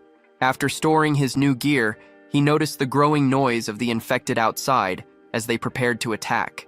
He immediately leaped through the window and crushed the closest creature. Realizing that the horde would follow him everywhere anyway, he decided to completely stop hiding. Now that the trial had officially started, he went over the different ways to survive. One method was to fight endlessly and eliminate every single monster in the area. While he was highly skilled at taking them down, players who wanted to avoid a prolonged battle could try to break through the zombie barrier by force. Hoping to finish the trial as quickly as his experienced friends usually did, he charged at the wall and struck a creature directly in the chest. Unfortunately, the attempt failed, forcing him to step back in disappointment. Still, he did not let the setback bother him too much. Relying on his tactical knowledge, he shifted to his primary plan, locating and defeating the boss immediately. He began running at full speed toward his target. He generally knew the right direction because navigating specific checkpoints in the designated area was supposed to force the boss to appear. The real-world environment, however, made it much harder to find the exact path. Furthermore, the night vision from his special fruit was running out, meaning he had to hurry. Remembering that the crucial building was located within a 3-kilometer distance from the starting zone, he carefully dodged the wandering enemies. He steered toward a completely empty sector and eventually found his destination, slipping inside just as his enhanced vision faded completely. Because the undead crowd could not follow him into this specific location, he finally had a safe place to catch his breath and wait for the boss to show up. To get a clear view of the upcoming enhanced monster, the young man realized he needed to reach the rooftop. As these thoughts crossed his mind, he was completely caught off guard by the sight of a girl standing on the staircase. It turned out to be Mi-kyung, and she was equally surprised to see him. She quickly explained that everyone in their group had managed to survive, which relieved him, though he was still amazed she had made it this far. According to her, the group had originally tried to follow the survival manual. Unfortunately, the stubborn troll, Kyung-hoon, had convinced them to stick together against the written advice. Consequently, the undead had overwhelmed their position and chased them all the way to this building. Frustrated by the other man's foolishness, Seung-ho offered the girl some serious guidance while doing his best to maintain his disguise as an ordinary survivor. He warned her that the area's boss monster was about to appear. Frightened, she assumed he had intentionally come to this dangerous spot to hunt the creature. However, he quickly lied, claiming that the horde had simply chased him there as well. She accepted his excuse without pressing further. He then explained the mechanics of the tutorial, noting that defeating the boss would instantly break the zombie wall, calm the horde's aggression, and scatter the remaining monsters. Referencing a well-known online guide, which he had actually written himself, he added that simply hiding or escaping after the boss's death would successfully conclude the trial. Just as he mentioned the boss's imminent arrival, a strange electrical surge erupted from one of the creatures in the crowd outside. Seeing the monster sprout tentacles, Mi-kyung expressed her confusion. In response, Seung-ho asked if she had felt anything change within herself, explaining that this specific type of enhanced zombie possessed the power to block a person's special abilities. Panicking, she opened her system window and confirmed that her powers were indeed locked. He was experiencing the exact same restriction. Checking if she still had faith in him, he was reassured when she expressed her full trust, grateful for everything he had done for her so far. Fortunately, she had remembered to bring all the essential supplies he had previously recommended. With everything ready, he instructed the girl to stay safe on the roof and make enough noise to distract the regular undead. Meanwhile, he planned to handle the mutated boss himself. Although he appeared perfectly calm on the outside, stepping onto the main battlefield genuinely terrified him. Facing a trait-sealing monster surrounded by minions was a difficult situation. He kicked himself for this careless mistake, realizing he had forgotten this detail because early-game monsters never possessed sealing abilities in the original version. He deeply regretted not placing his bow in his primary storage slot. To his absolute shock, however, the weapon suddenly materialized in his quick inventory the moment he thought about it. Grabbing the bow, he deduced that his extra abilities were still functioning simply because his own level was higher than the monster's. Relieved that his quick access storage still worked, he pulled out his arrows and shield, though he acknowledged that defeating such a low-level boss would likely yield no special item drops or new skills. Although the effort required to defeat the boss would result in a significant waste of resources, the young man decided it did not matter. Up on the rooftop, Mik-young began yelling and waved a lit flare to successfully draw the undead horde's attention. Her impressive execution of the distraction plan genuinely surprised him. Taking advantage of the opening, he pulled back his bowstring. Because his stats had recently increased by 1 point, the physical strain of the weapon was no longer an issue. After silently appreciating the opportunity, he fired the arrow at a terrifying speed. The projectile pierced the monster's body, causing it to shriek in pain. Since the initial shot was not enough to finish the job, he leaped into the fray to handle his very first boss battle personally. He forcefully slammed his shield into the beast, pinning it against the ground so it could not escape. With the monster trapped, he struck its head with his weapon and secured the kill. Following the creature's death, the system lifted the ability restrictions and awarded him 10 points. Just as he had suspected, the victory did not grant him any new skills, so he quickly searched the area for dropped loot. He managed to find 2 bracelets called Rabutan, which were accessories designed to enhance a person's perception. Mik-young soon ran over to him, after safely escaping the remaining zombies using her restored abilities. Seeing the 2 bracelets made him realize that these items were actually distributed to all participants for surviving the tutorial, rather than being exclusive boss rewards. In addition, he noticed a bonus of 17 points, which he attributed to a recent system patch. When he handed one of the bracelets to the girl, she initially refused, feeling her contribution was too small to deserve a reward. However, he insisted she take it, gently fastening the item around her wrist.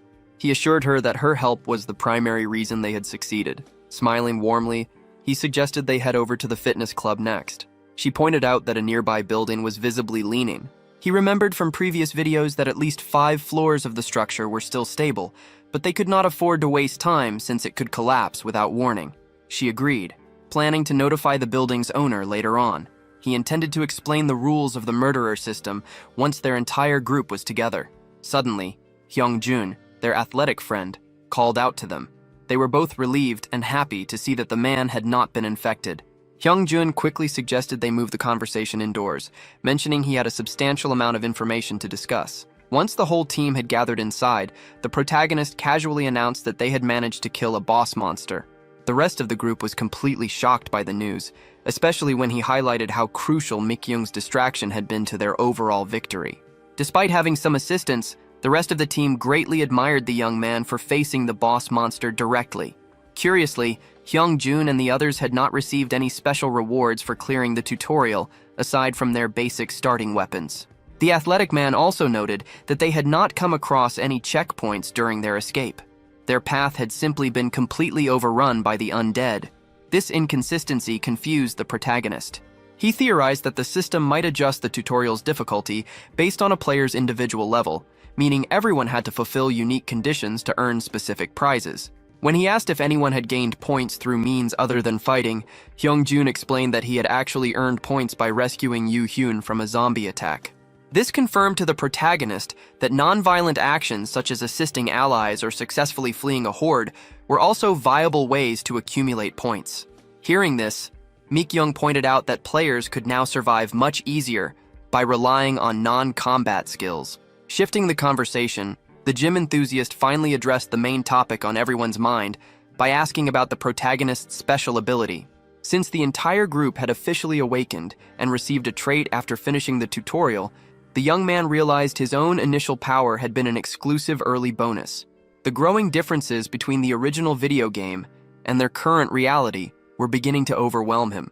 Because the world's mechanics were shifting so unpredictably, he recognized that he could no longer depend solely on his past gaming knowledge. While he silently wondered why Mikyung had received an item just like he had, the group began sharing their new powers. Unsurprisingly, the muscular Hyungjun had gained a physical enhancement trait. Due to his background in crafting, Yoo-hyun acquired the unique ability to navigate and sense his surroundings through dolls. Lastly, Mikyung revealed that her power allowed her to teleport short distances. With everyone else's secrets out in the open, the protagonist found himself backed into a corner. He was deeply reluctant to expose his ultimate advantage. Although telling the truth would prevent him from having to maintain a lie, he preferred to save his real abilities for the original friends he trusted with his life, as they would know how to adapt properly. While he was lost in thought, Mikyung tried to fill the awkward silence by chatting with Hyungjun. Making a bold decision, the young man chose to lie once more, claiming his power was attack prediction. Yoo-hyun expressed immediate excitement, assuming this meant their friend could never fall victim to an ambush. However, the protagonist quickly downplayed the skill, explaining that it merely allowed him to see brief afterimages of an enemy's incoming strikes. Smoothly changing the subject, he asked the group about their future plans. Hyungjun stated that he wanted to consult with Bora and their other companion first, but his primary objective was to survive while steadily leveling up. To achieve this, they intended to rely on the information the young man had provided before the disaster, which included details on finding facilities to unlock the system shop. Hyungjun planned to focus on their primary objective before tracking down and punishing the men who had harassed Mikyung. Watching his friend step up gave Seang-ho a sense of relief, proving that sharing his gaming knowledge had been a worthwhile decision. The mood briefly shifted when Yoo-hyun suddenly asked about Seang-ho's current level. The young student reasoned that anyone capable of defeating a tutorial boss entirely alone must have been actively hunting zombies since the very beginning. Before he could voice any more of his sharp deductions, however, Hyungjun grabbed him in a playful but overly tight chokehold. Seeing this, Seang-ho quickly realized that both Mikyung and the athletic man were deliberately protecting his secrets. They were trying so hard to cover for him that the muscular man accidentally choked the poor kid until he passed out. Once their meeting wrapped up, the protagonist prepared to depart on his solo journey. Before he could leave, his muscular friend stopped him to hand over some snacks and a pair of binoculars recently crafted by Yoo-hyun. Handing over the useful gear, Hyungjun expressed his gratitude for all the help they had received so far. Surprisingly, he then brought up the topic of his past divorce. He confessed the deeply embarrassing truth that he had separated from his wife simply because he refused to sacrifice his physique, going as far as faking meals with her just to stay lean. By sharing such a ridiculous personal failing, he gently encouraged Seang-ho not to be afraid of opening up about his own hidden truths.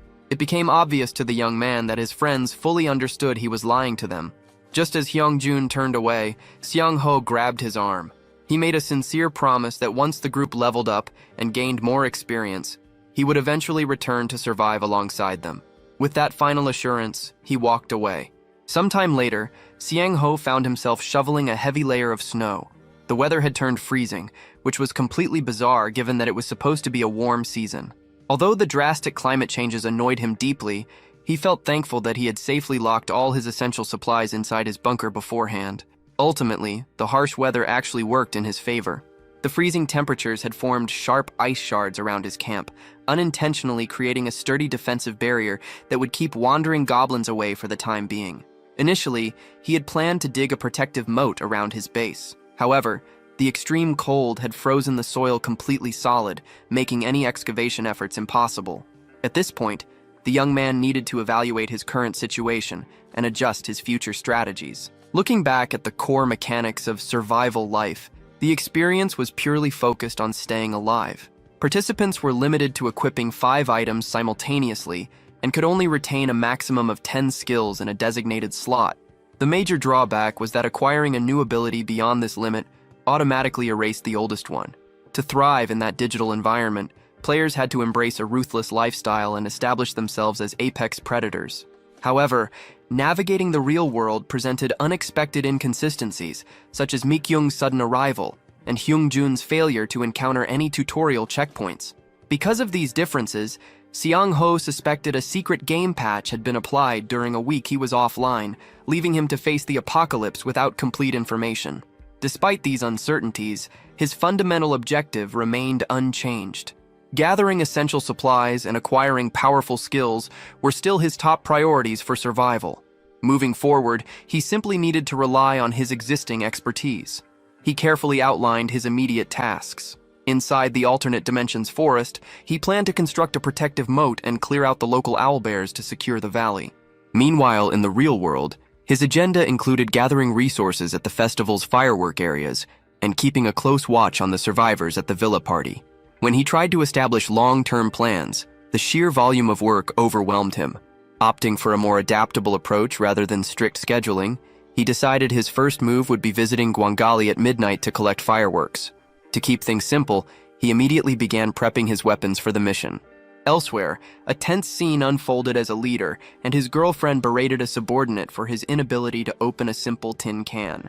Just as the aggressive boss prepared to strike his underling for talking back, the woman intervened, sweetly suggesting they share a drink instead. However, the leader's mind was consumed by paranoia. He was terrified by the possibility that Seong-ho had somehow survived the outbreak and awakened special abilities. Driven by this fear, he declared his primary intention to eliminate the young man as quickly as possible. Unbeknownst to the hostile group, their intended target was hiding nearby, calmly listening to every word. Hearing the man's extreme fixation, which seemed even stronger than his ex-girlfriend's, Seong-ho briefly considered setting the entire building on fire. He concluded that showing any mercy would be a fatal mistake, regardless of the personal risks involved. Stepping out of the shadows, Seong-ho deliberately revealed his presence. The panicked thugs instantly pointed their weapons at him, with the leader demanding to know why he was wandering around so late.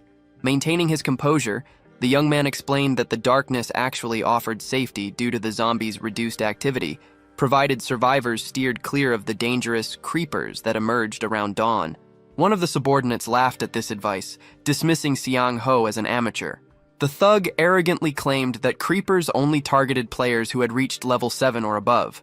Since their group was only at level 5, they believed they were perfectly safe. Acknowledging the man's confidence, Seong-ho calmly informed him that the intelligence they had received from someone named In-hak was completely false. While the henchman struggled to process this revelation, the protagonist casually announced a change in his nightly itinerary. Instead of scavenging for fireworks, he revealed that his new objective was to completely raid their hideout. Enraged and assuming Seong-ho had lost his mind, the leader immediately commanded his crew to attack. Without warning, a terrifying noise from the left paralyzes the group with fear. A deadly Keeper-class monster has started hunting them. Using himself as bait, Seong-ho sprints away, prompting his enemies to chase him aggressively. One of the men, relying on a speed-enhancing ability, rushes forward with absolute confidence. However, his sprint abruptly ends when he crashes face-first into Seong-ho's invisible portal, shattering his nose and collapsing to the ground.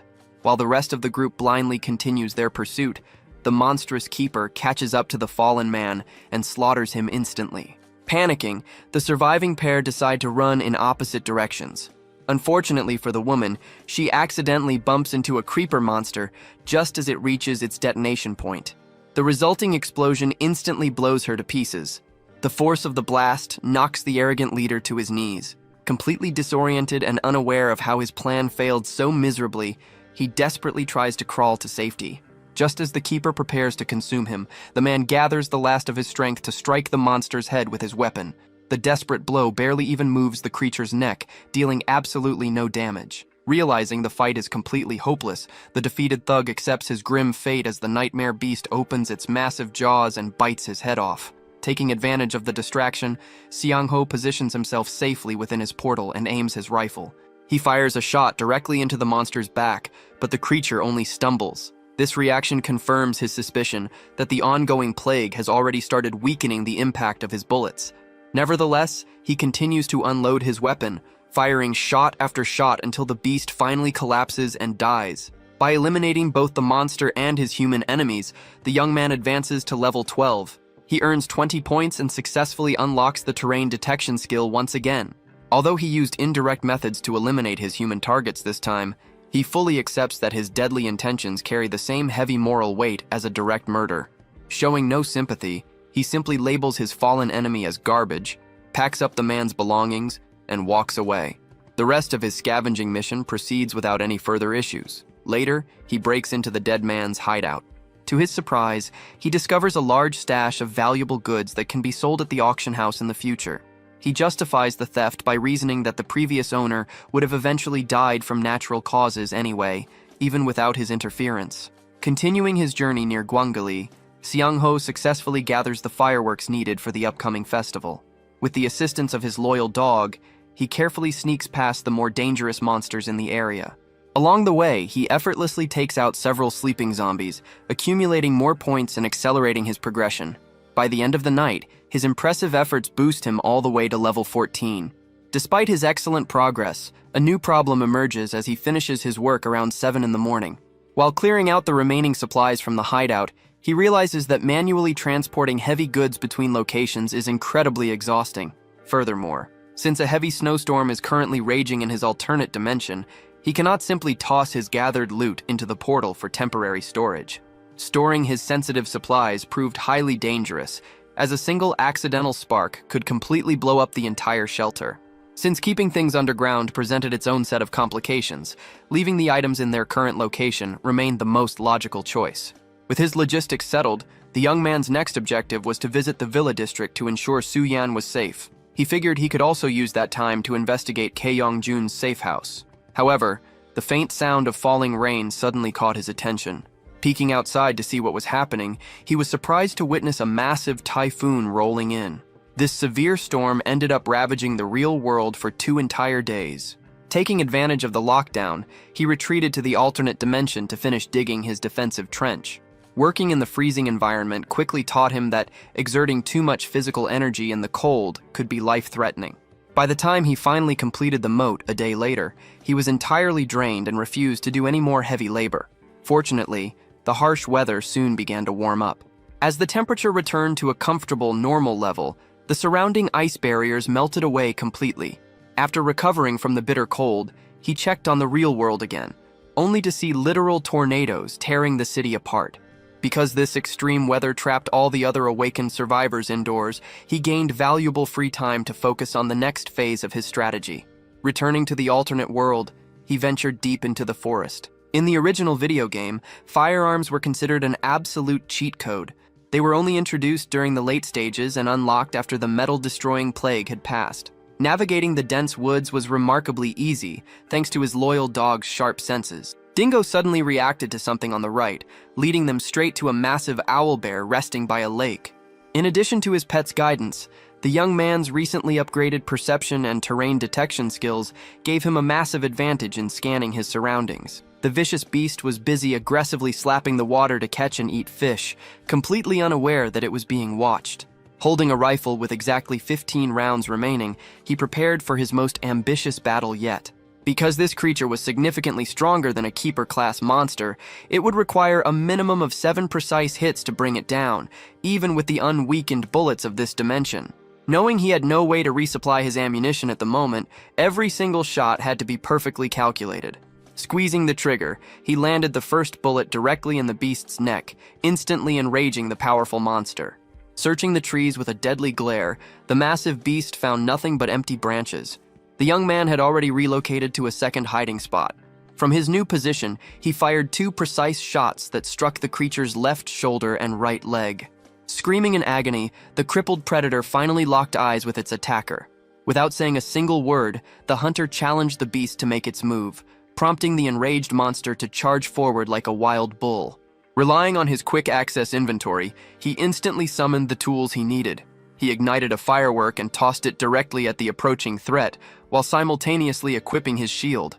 Just as the monster raised its claws to strike, the explosive detonated inches from its face. The blinding flash of light completely robbed the beast of its vision.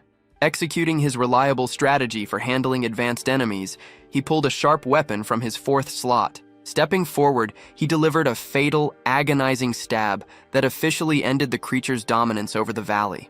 This impressive victory granted him 25 points, pushing his rank straight to level 15. Along with extra storage slots, he unlocked a new ability that allowed for silent movement.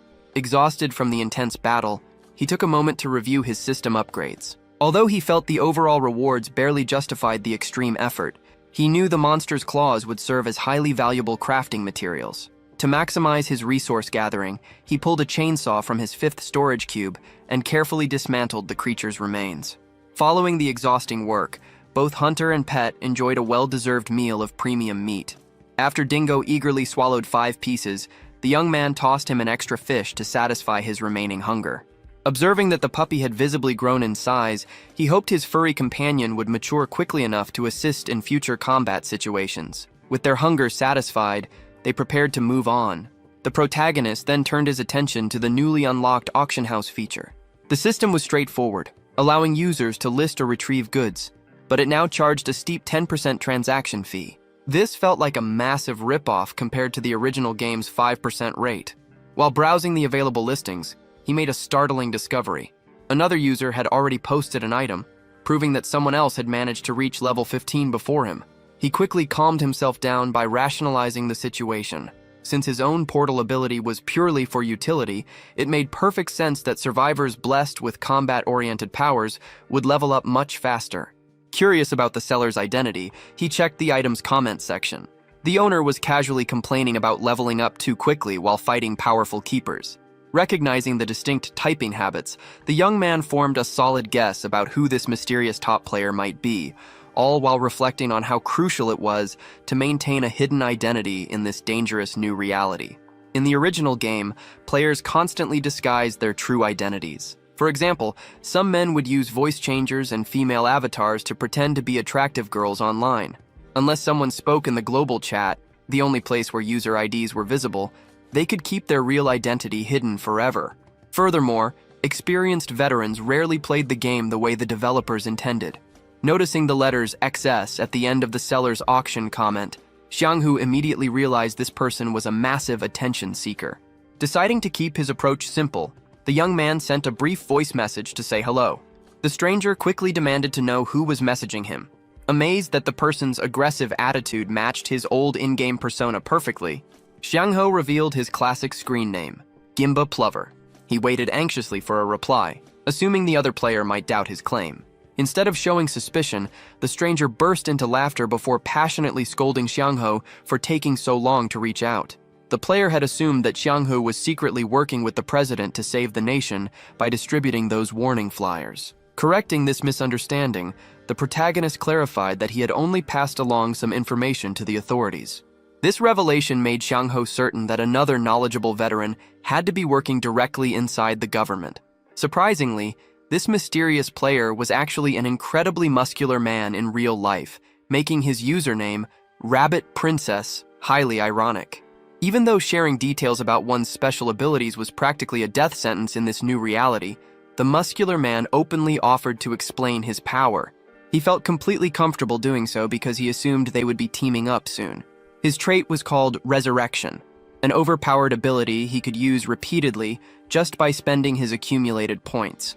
This explained how he had managed to skyrocket to level 17 while acquiring various physical, elemental, and special resistances along the way. Naturally, the old friend asked Xianghu about his own trait in return. To the large man's shock, the protagonist completely refused to answer. Xianghu explained that he suffered from severe trust issues and had not even shared his secret with his closest companions. He reassured his gaming buddy that he did value their bond, but insisted on discussing such sensitive topics face to face. Rather than getting offended, Rabbit Princess completely understood his caution.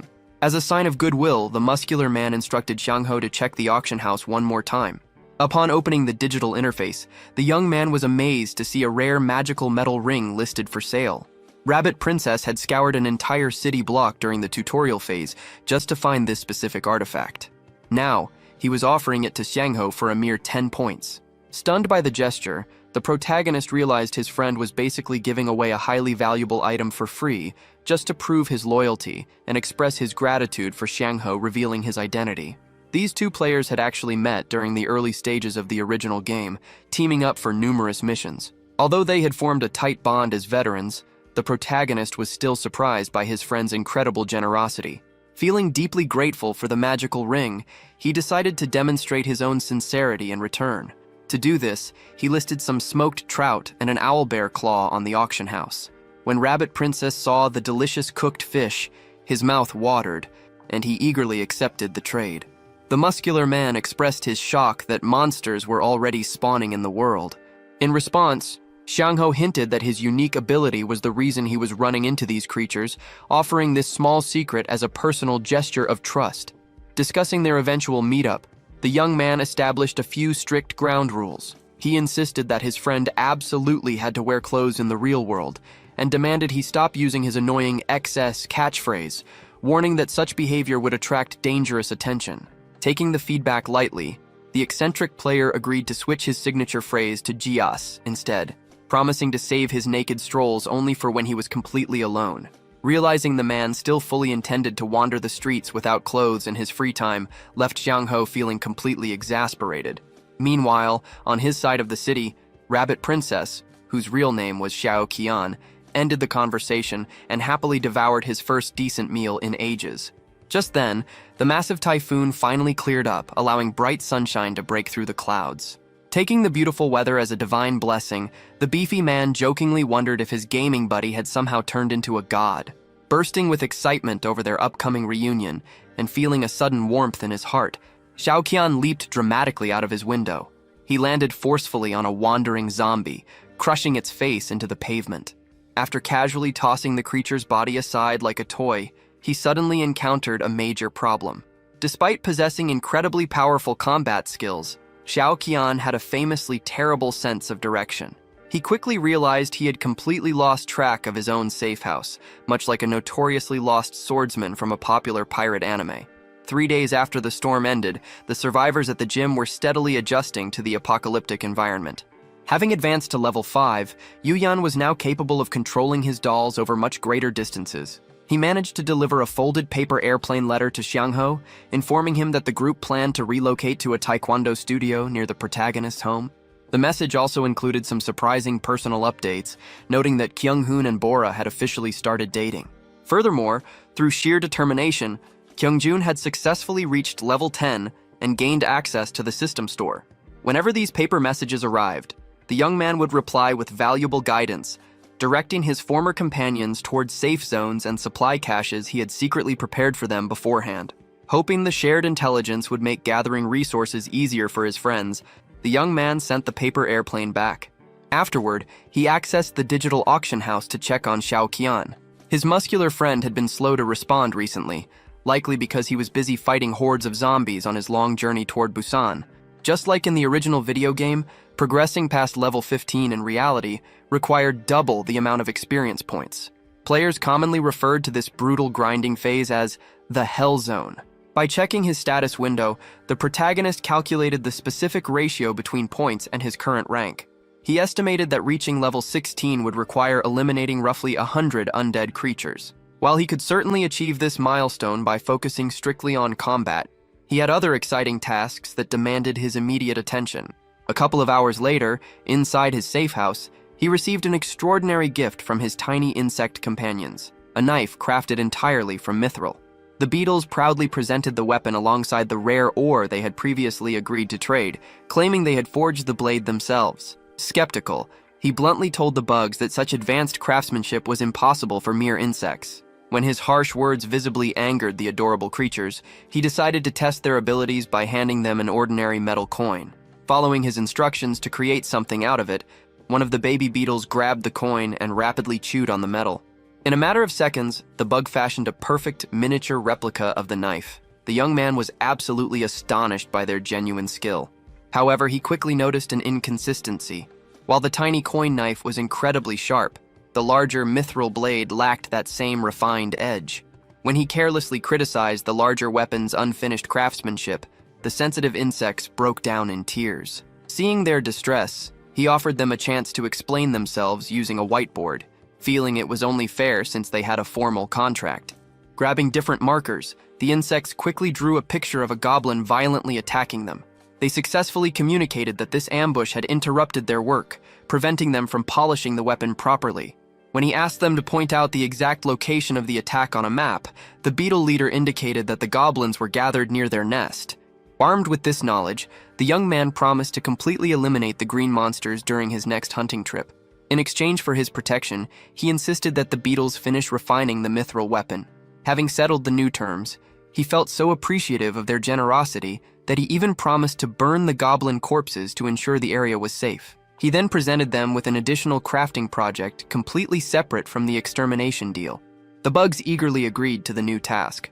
Thrilled by their highly productive and friendly partnership, the protagonist happily shook their tiny claws.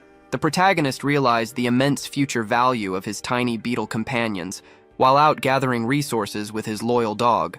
As the days passed, the infected creatures had grown significantly tougher compared to their initial forms. Spotting a target, he did not hesitate to engage. With a single devastating downward strike, he crushed the monster's skull into a bloody pulp, briefly noticing that his club was beginning to show signs of heavy wear. Almost immediately, a group of the undead swarmed his position. Unleashing his full strength, he swiftly took down 2 enemies simultaneously.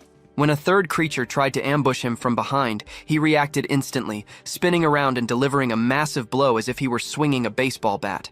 At this point, slaughtering infected creatures felt like a meaningless, everyday hobby to him. His primary destination for this trip was the luxurious Eden Villa. Although the upscale complex had lost some of its shine, it still offered a much better environment than the hellish conditions of the ruined city.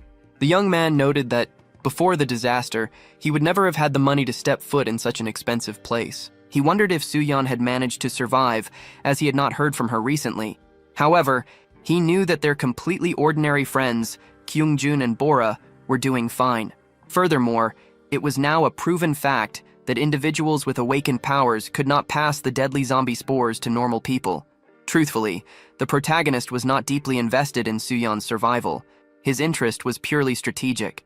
The villa's geographic position was incredibly valuable because it sat right next to his ultimate goal, Kyungjun's personal bunker, as well as a secure time shelter built by the government. Because the building's elevator was out of order, he instructed his puppy to climb onto his back. He then began ascending the empty shaft using a dangling rope. Upon reaching the top floor, he realized that an average person would have found that climb nearly impossible. The deliberate setup of the rope strongly suggested that Suyeon had installed it to secure her living space. After navigating the hallway, he arrived at her apartment and knocked. From the other side, an angry voice shouted, assuming he was a different, unwanted visitor. Looking through the peephole, Suyeon desperately warned the person outside to leave immediately because there was an active murderer roaming the area. Her panic quickly turned into pure shock when she realized who was actually standing in the hallway. The young man casually greeted her, explaining that he had dropped by simply to collect the money she owed him from their previous medicine trade. While it was technically a valid debt, demanding payment during the end of the world seemed absolutely insane. Even so, Suyeon found his bizarre attitude oddly charming. She quickly invited him inside so she could explain the dangerous situation regarding the local killer and answer any questions he had. Once they took a seat on the sofa, the young woman immediately began sharing a massive amount of shocking news. She spoke so rapidly that he actually struggled to keep up with her explanation. Boiling down her story, the local time shelter acted as the central hub, surrounded by 3 different survivor groups. A 10-person squad known as Party C had recently proposed opening this shelter early to distribute its resources. However, when the other 2 factions rejected this idea, a killer suddenly emerged and stabbed someone. Judging by the large size of Party C, the young man secretly deduced that Kyungjun was likely behind the attack, possibly using one of his own followers as the assassin. He theorized that Kyungjun possessed a mind control power that only worked under specific conditions, such as requiring a formal proposal to be made first. Wanting to protect Suyeon from this dangerous conflict, Seyoung-ho pretended to be completely clueless. The most suspicious part of her story was the timing of the murder, which happened right after the other groups declined Party C's offer. Furthermore, while Suyeon's group and Party B suffered casualties from the attacker, Party C remained entirely untouched. Although he could not figure out why Party C wanted to open the shelter so prematurely, he did discover that Suyeon had awakened a healing ability. Even though it only cured minor wounds, it was still a highly valuable skill. Since she played a support role, fighting monsters directly to gain experience was incredibly difficult for her. This discussion about support classes led them to a new conclusion regarding Party C's leader. They realized he probably had a non-combat ability as well, meaning he desperately needed external materials to level up. Suyeon agreed with this theory, pointing out that the leader's personal power did not match the overall strength of his followers. Se-Young-ho added that the leader might be facing severe pressure from his group's internal issues, forcing him to resort to extreme measures. With their theories perfectly aligned, he then asked why she was isolated from her own squad instead of gathering supplies. She explained that her original plan to go scavenging was interrupted because a teammate wanted to confess romantic feelings to her.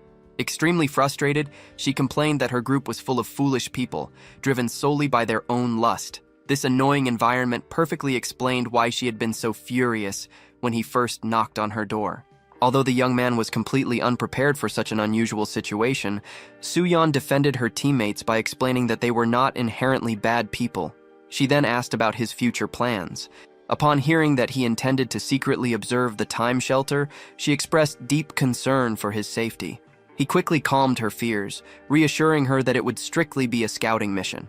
Furthermore, he pointed out that the constant waves of infected creatures would prevent the enemy team from gathering near the shelter in large numbers, keeping the area relatively safe. Right before departing, he handed her a glowing golden stone to use instead of a regular candle. He mentioned that he had acquired the useful item from the system shop, leaving her amazed at how far he had progressed. Parting ways, he promised to repay his previous debt to her, along with interest, once his current mission was successfully completed. Meanwhile, the leader of Party C, Kyung-jun, stood near the time shelter discussing his faction's upcoming purification plans. His subordinates reported that their designated killer had successfully assassinated another member of Party B. Because the survivors were constantly moving their supplies around, the group felt confident that Party B's territory would soon be entirely wiped out. On the other hand, Party A remained suspiciously inactive. To provoke them into making a move, Kyung-jun commanded his men to murder one of their members as well. Although Party A had been expertly hiding recently, the scouts had managed to track Suyeon as she headed toward Eden Plaza. Choosing her as their next victim, the cruel leader activated his special ability to officially order her assassination. The conversation then shifted to another mysterious individual they had been trying to locate. When his assistant bowed in apology for failing to identify the target, Kyung-jun grew incredibly frustrated. He was absolutely certain the man was hiding somewhere in Busan, but lacked an exact location. Finding this stranger quickly was critical, because the leader's unique trait suffered from a severe flaw.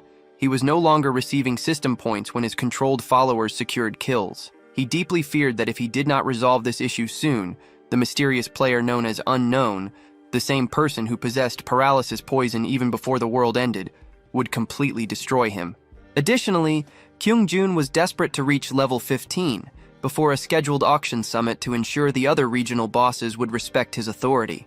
His anxious thoughts were suddenly interrupted when his lackeys brought in a trapped horde of zombies. Praising their efforts, he threw a Molotov cocktail directly under the creatures, burning the entire group to ashes. This execution earned him 40 points and pushed his rank to level 9, leaving him with 6 more levels to conquer. To achieve his grand ambitions, the leader immediately issued 3 final orders to his team.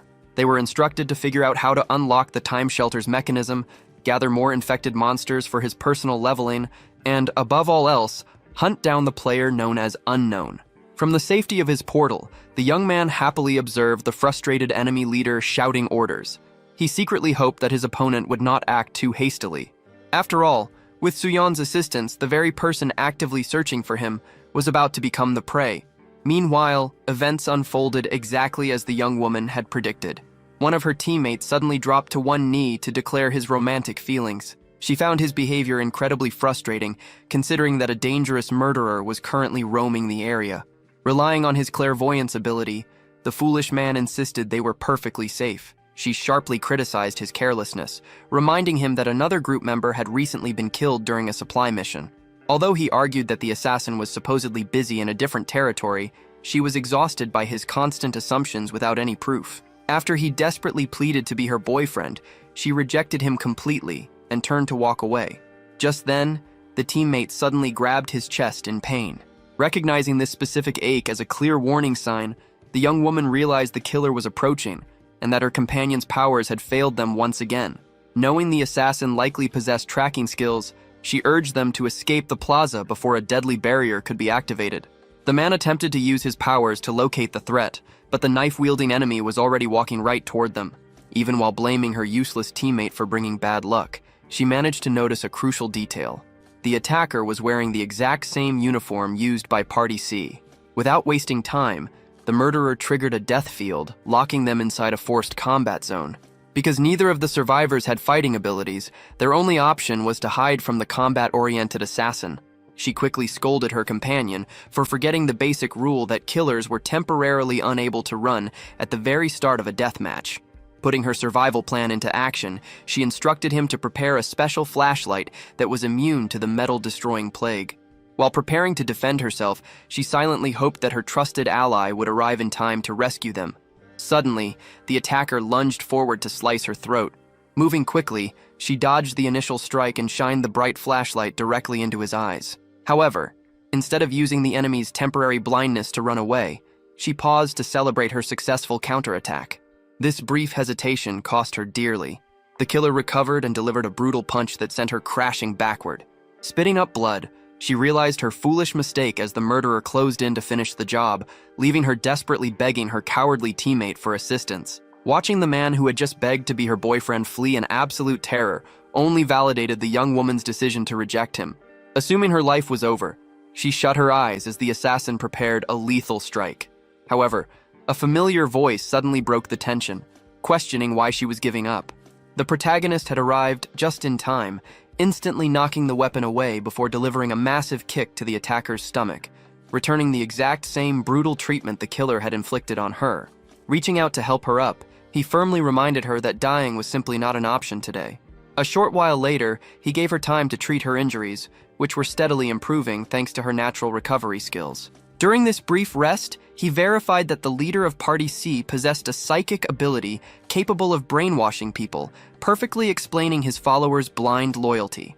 When she tried to process the news that her cowardly teammate had already been killed after serving as bait, he quickly advised her to stop worrying about things she could not change. Their primary obstacle now was the assassin's incredible toughness and rapid healing, which made Suyan doubt they could actually survive. The young man explained that these forced combat zones usually required defeating the killer, and even if the energy barrier fell, hordes of infected creatures would immediately swarm the area to block all exits. Nevertheless, he revealed that he had brought her to this specific location to exploit a system glitch involving the nearby sky bridge. He noted that as the murderer grew more excited, a state signaled by glowing red eyes, the combat arena would shrink, eventually causing a momentary opening in the invisible wall. He instructed her to wait for his signal and escape through that exact gap. Although she expressed deep concern about him staying behind to fight such a durable enemy alone, he stated that eliminating the threat was absolutely necessary. Because the system granted these murderers unique powers to maintain their advantage, he refused to let this one slip away. After ensuring she was safely positioned on the third floor, he waited on the ground level to trigger the glitch. Soon, a rapidly pounding heartbeat warned him that his opponent was approaching. Despite feeling ready for the confrontation, the young man was surprised to find the area completely empty. Without warning, a devastating strike came from an unexpected angle, which he barely managed to block with his shield. The assassin had been gifted the rare power to pass through solid walls, making it impossible to hide and setting the stage for a highly dangerous final battle. The confrontation began with the assassin bringing his blade down forcefully. Evading the strike with a quick step to the side, Xiango immediately ducked under a heavy follow-up kick. Keeping his eyes firmly locked on the threat, the young man raised his shield and countered by driving a solid punch right into his opponent's face. Although the blow sent the attacker stumbling backward with smoke trailing from his mouth, the man remained completely silent. Without showing any natural signs of pain, the killer simply snapped his head back into place and stared coldly at the protagonist. Drawing on his past gaming knowledge, Xiango knew that such minor damage would not stop his opponent. As the man advanced again, the protagonist easily deflected another heavy knife swing with his shield. Observing the enemy's highly predictable and robotic movements, he concluded that the attacker was definitely acting under mind control. The real danger, however, was a specific mechanic. The assassin would continuously grow stronger until his internal excitement reached its absolute limit. For a brief moment, the young man debated simply ending the fight right there. He quickly dismissed the idea, realizing that strictly following his original plan was the best way to secure an indirect victory against Kwon Kyung-jun. Backing away to create some space, Siango watched as a menacing red aura enveloped his enemy. He recognized this as the sign that the second stage of excitement was rapidly approaching. Without warning, the assassin vanished from sight, instantly charging forward with astonishing speed. Caught off guard by this sudden agility boost, the protagonist took a heavy blow that sent him flying backward. Realizing he needed to stall until this temporary power-up wore off, he activated his first inventory slot. As he rushed forward with his shield raised, a blue object materialized between them, unleashing a blinding explosion of light. Choosing to buy some valuable time, Siango sprinted up a nearby spiral staircase. From the floor above, Su-yan called out to warn him that the combat barrier was actively shrinking and that infected creatures were gathering to form walls outside. He firmly instructed her to hold her position, keep an eye on the exterior, and wait for his exact signal to move. After assuring her that he would intercept and stall the murderer on the second floor, she agreed to the strategy. Taking his defensive position, the young man carefully monitored the approaching figure bathed in the glowing red aura. Noticing that the enemy's dark aura had completely vanished, Siango realized the assassin's excitement was finally reaching its absolute limit. Gripping his weapon tightly, the young man braced himself for the next strike, telling himself he only needed to hold out for a few seconds longer. The murderer lunged forward with terrifying intensity, bringing his blade down in a heavy blow that the protagonist barely deflected with his shield. The massive impact sent a shockwave of energy through the air. Landing firmly on his feet, Siango gritted his teeth and patiently waited for his window of opportunity. Suddenly, a glowing, rapidly beating red heart materialized. As the killer grabbed his own head in apparent agony, a massive wave of energy exploded outward, signaling that the third stage of excitement had officially begun. Recognizing the crucial cue, Siango immediately yelled for Su-yan to make her move. Taking a deep breath, the young woman sprinted up the stairs toward the glowing red barrier that enclosed the combat zone. A crowd of infected creatures stood below, aggressively reaching out for her. Moving with impressive agility, she leaped through the air, narrowly dodging the growling zombies and their grasping hands until she safely landed outside the arena. Relieved to have actually survived the deadly trap, she glanced back at the shrinking red grid. Fearing for her companion's life if he delayed any longer, she called out to inform him that the undead were completely blocking the entrance and begged him to escape quickly. Siango confirmed that he heard her and immediately dashed forward. As he ran, the floor beneath him suddenly shattered. Debris flew everywhere as the killer's hand violently burst upward from the ground. Shielding himself from the unexpected blast, the protagonist was shocked to realize that his opponent's phasing ability also allowed him to travel vertically through solid ceilings. Hoping to bring the struggle to an end, Siango calmly suggested to the assassin that they should stop fighting. Hidden within a thick cloud of smoke, the young man was targeted by the killer's red vision. The murderer charged with a wicked grin and slashed at the silhouette, only to realize he had attacked empty air. As the confused assassin frantically searched his surroundings, Siango's voice echoed from the shadows, confidently stating that he would never be found. Aiming his firearm at the disoriented enemy from a safe distance, the protagonist casually advised the killer to just surrender and stay on the ground so he would not have to waste any bullets. Keeping his weapon aimed at the attacker, the young man proposed a simple deal. He suggested that if the killer simply went to sleep for a few minutes, he would avoid any further injury and wake up to a completely changed reality.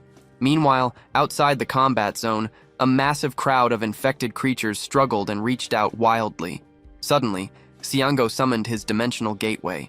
After swiftly leaping through the magical door, he immediately commanded it to close, leaving nothing but a trace of swirling energy behind. Pushing his way through the distracted monsters, he quickly regrouped with Su-yan.